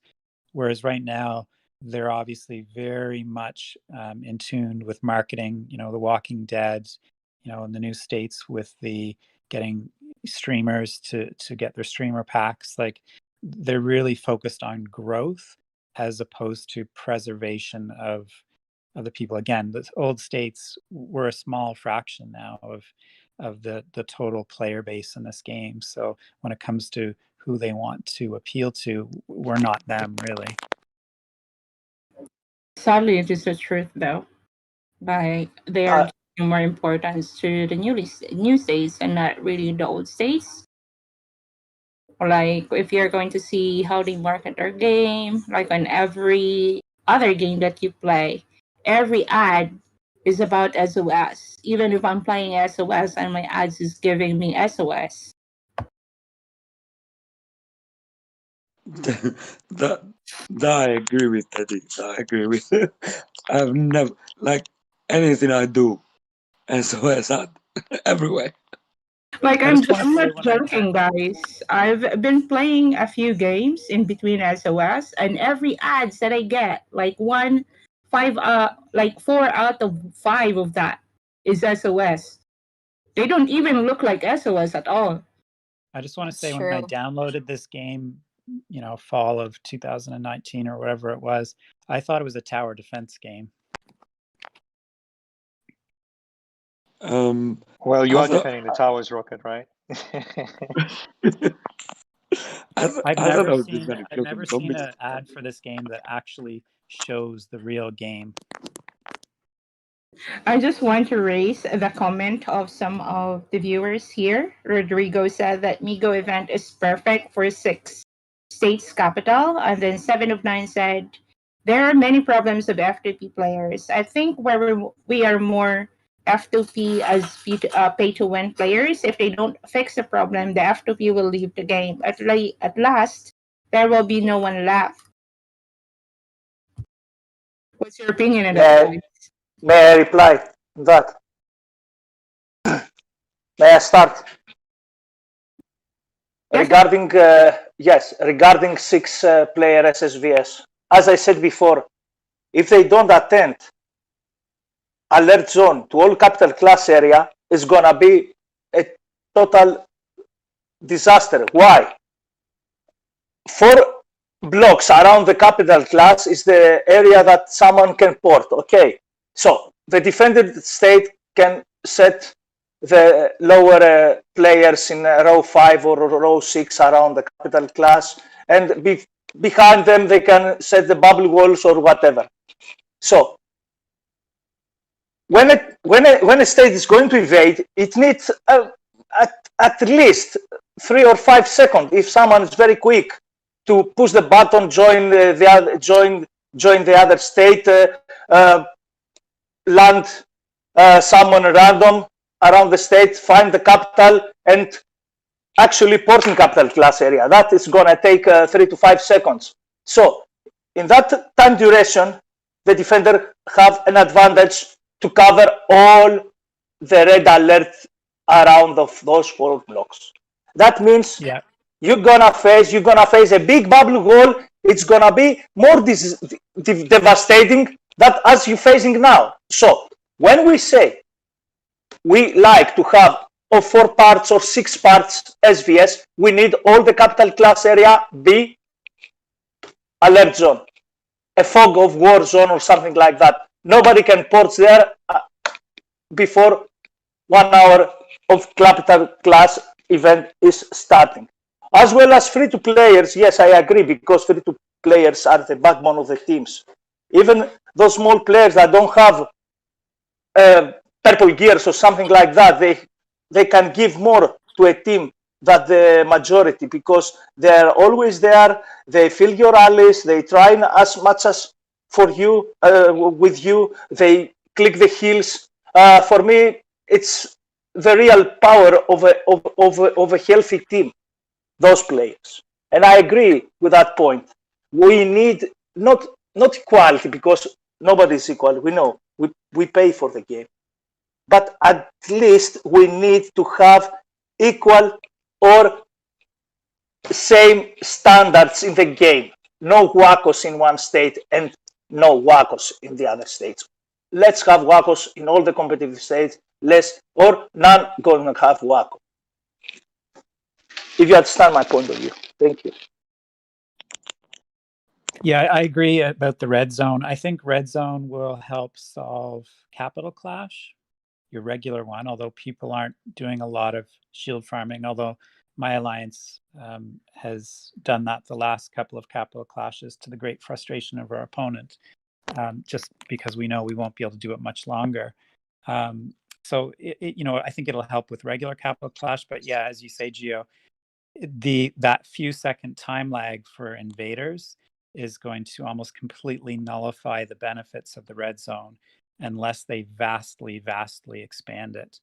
And I hope the feedback from the people testing it, I hope that I hope they have enough players in the testing areas to be able to realize that it's not enough space, especially for larger young states that are getting very good at shield walls.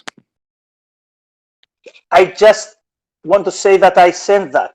Even from the first moment I saw the red area, I realized and understand that in PTR, and I say to Saber, and I say that's going to happen.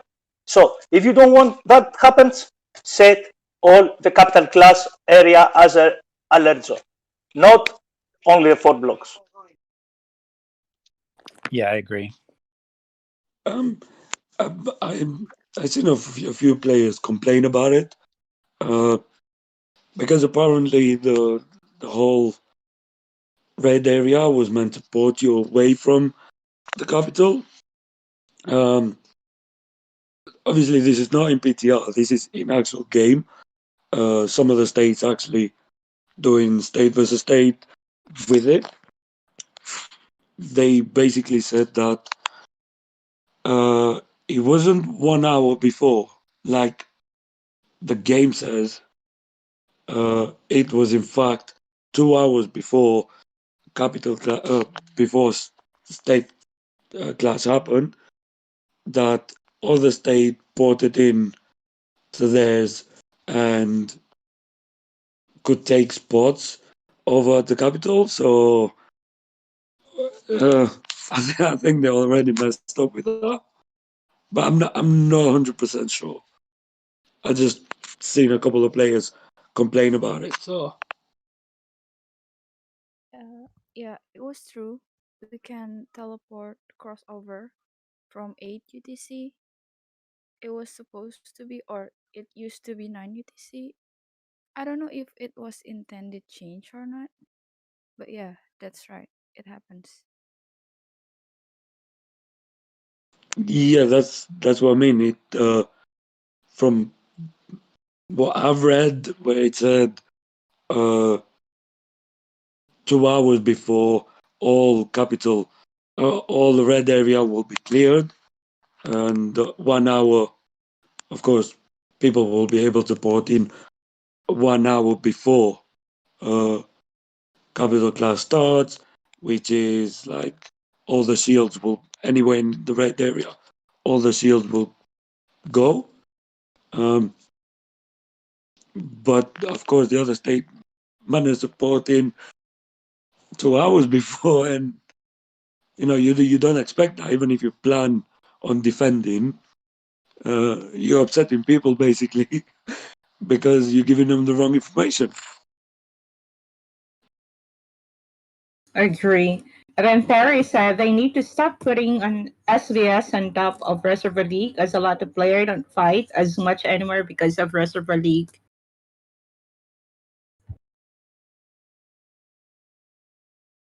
I think we finally covered most of the topic, but then before we go, because we're over 2 hours again, was it episode 1 that we are over 2 or almost 3 hours, Leo? I guess we crossed 2.5 hours now. All right. So the last question, though anyone wanted to answer this, what are the improvements that should be done for the above events, like the MIGO, the Showdown, if they are going to repeat this MIGO, though, Showdown or the Reservoir Raid or the Reservoir League? On Migo, I believe honestly that they should give a little bit more chances to the keys. 10 keys is trash. Let's be honest. It's trash. Like you have to wait every certain amount of time for it to refresh. I believe that a little bit more of amount of keys and the refresh time should be maybe upgraded. That's my opinion. And people getting stuck. In State 219, I got stuck every single time when I went to dig having keys. That should be fixed too. Agree with her for the MIGO event. As I was one of the players to test it in PTR, I in PTR had a blast with the MIGO event, with the dig event. When it released in actual game, I got excited and actually started talking to a few of the guys on in my state, and I thought we was gonna battle on for the digs to see who wins it. But when we both realized that we're just losing troops and not actually being able to take the dig because we don't have keys, that was a bit of a disappointment, really. So it just kind of like, oh, okay. So yeah, more keys, or at least let us battle for a dig when we find it. That would be great.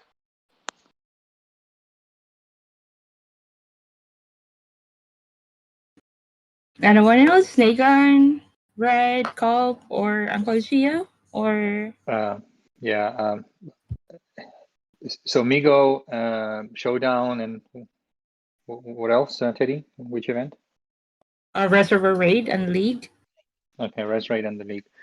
All right, let's start with MIGO. Look, on the MIGO, for me, even though I played on the PTI and I'm playing right now, I think it's still a fresh and new event, so it would be too early to say, what exactly I would like to change. And I think I would not really have a very concrete recommendation right now on Amigo.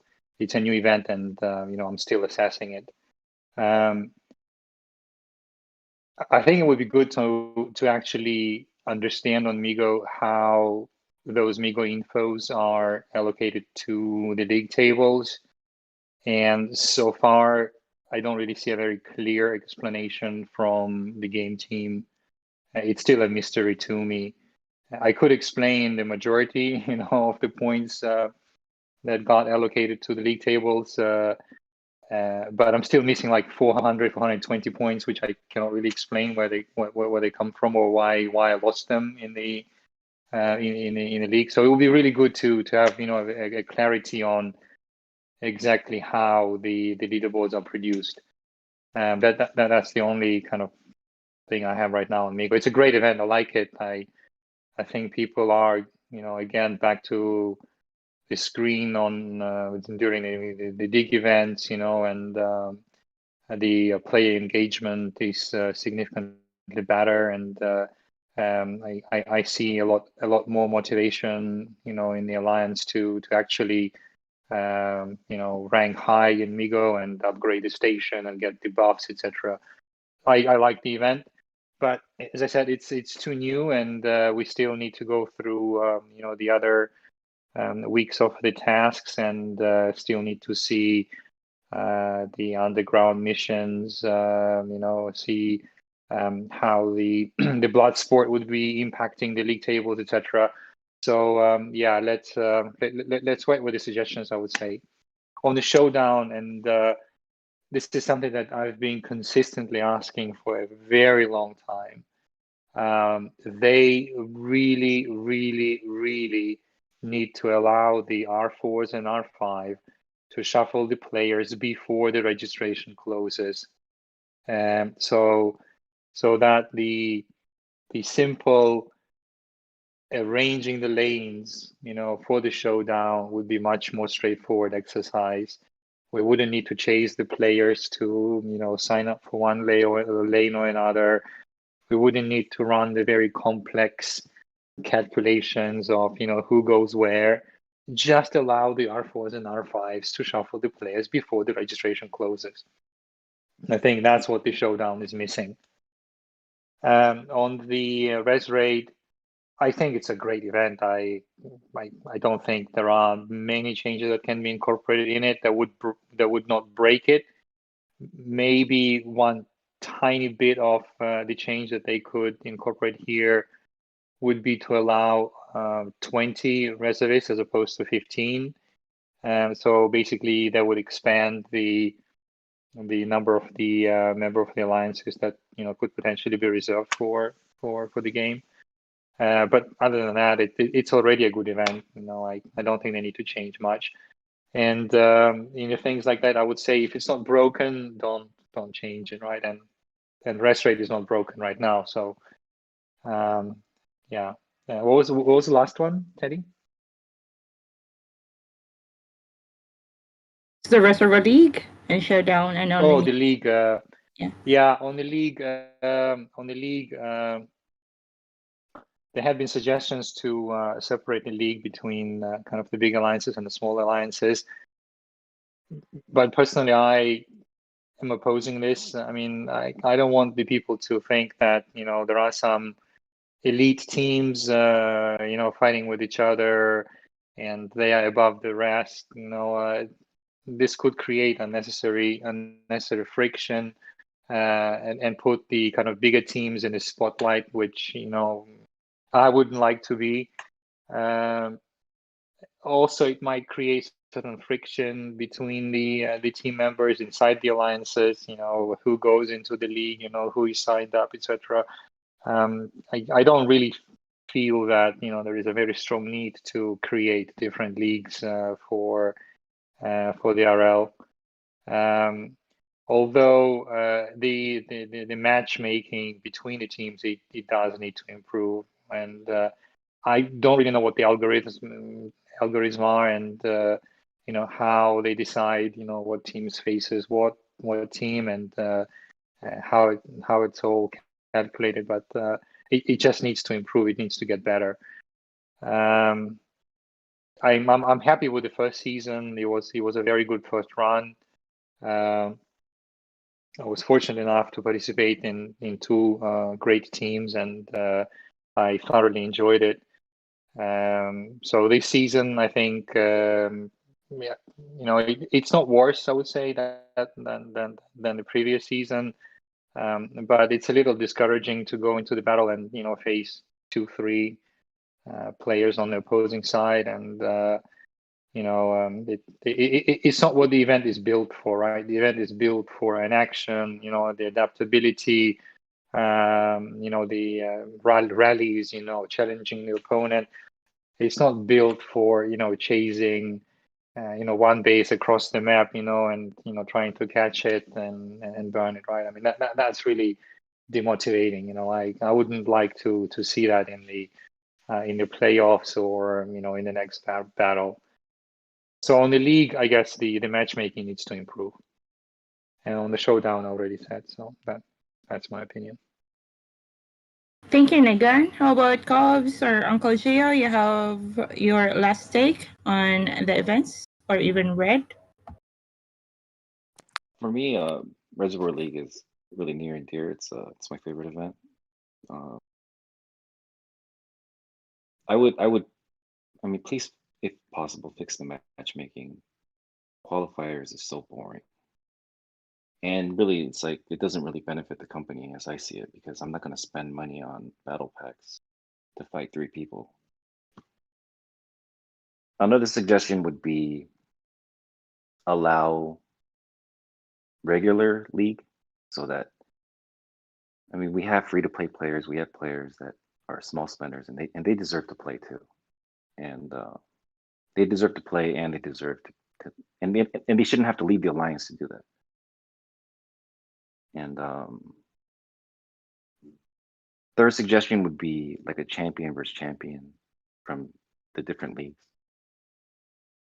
It's a very, I guess I would say it's a selfish demand, but it'd be nice. I think it'd be fun for the community. I think people would enjoy watching the stream, and yeah, it'll bring more hype to the event. And my last suggestion would be to have different maps with different settings. How much you can gather at different buildings, and how much you can gather on the tiles. Just a little diversification, I think, will go a long ways. I have a few thoughts. I mean, I like the idea of making it weekly.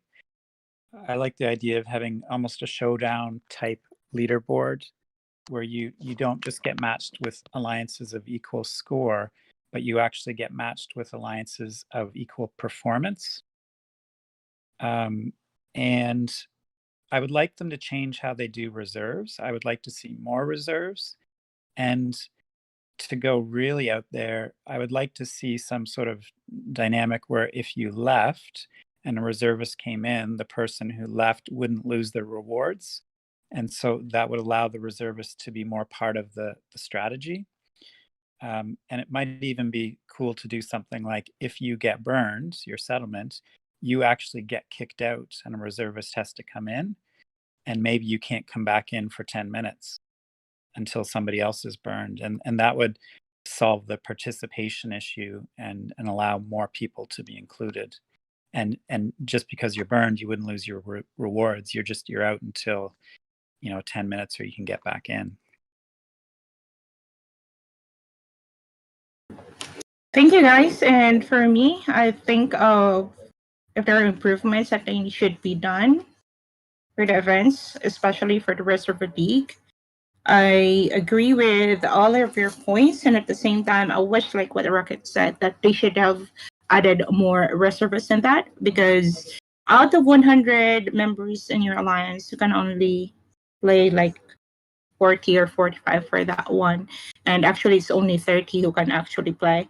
They should increase at least the amount of that, or when it comes to matchmaking, they should have at least fix that part there. At least give the other smaller alliances to be able to play or have fun. Let's say those are low spenders, because not all states accept F2P or low spenders on their top one alliances. So I hope that they're going to change or fix that part where it allows other alliances, or even in Reservoir League, instead of battle zones, they are going to be focusing or build it based on the power level of Reservoir Raid. At least that will give a lot of chances for other players to actually play. Like, for example, for now, they are doing battle zones, and this is from state 1 to 39. Why don't they do based on powers? That will give a lot of entertainment for those players who are on the top, and at the same time it will give a lot of chances for small players, F2P low spenders, to enjoy, at least, even in just Reservoir League.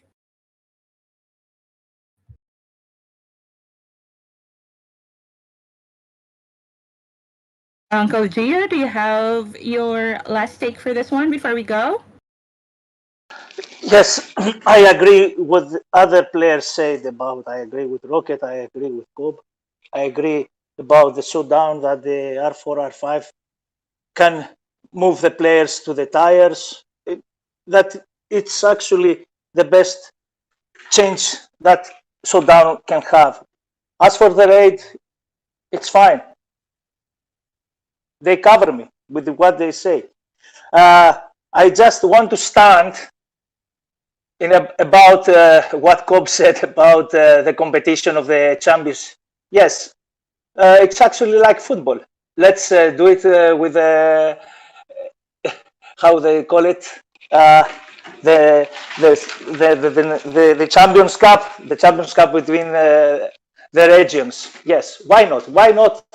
Why the champion from the first battle zone, the second battle zone, must not competitive with the ultimate champions or something?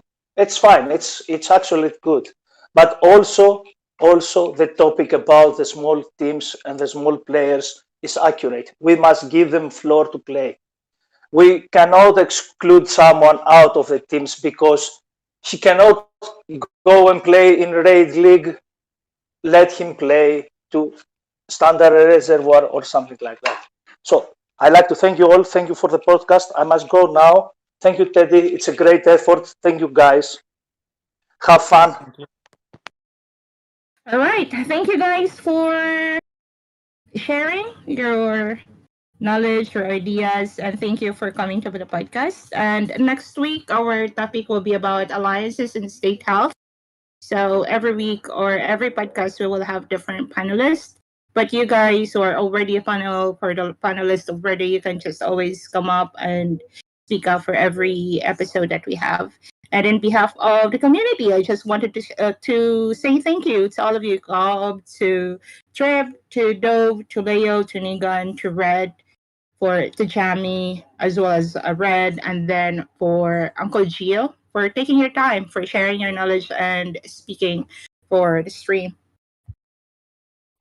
Yeah, and thanks, Teddy, for Thanks for everything that you do inviting for the us. Thank community. you. Thank you, everyone. Thanks for Thank you. Have having a us. good Thank day. you. And for those who are watching us, for taking your time for over 2 hours for listening to us, and for our beautiful panelists, thank you guys. See you next week. Bye. Bye. Bye, guys. See ya.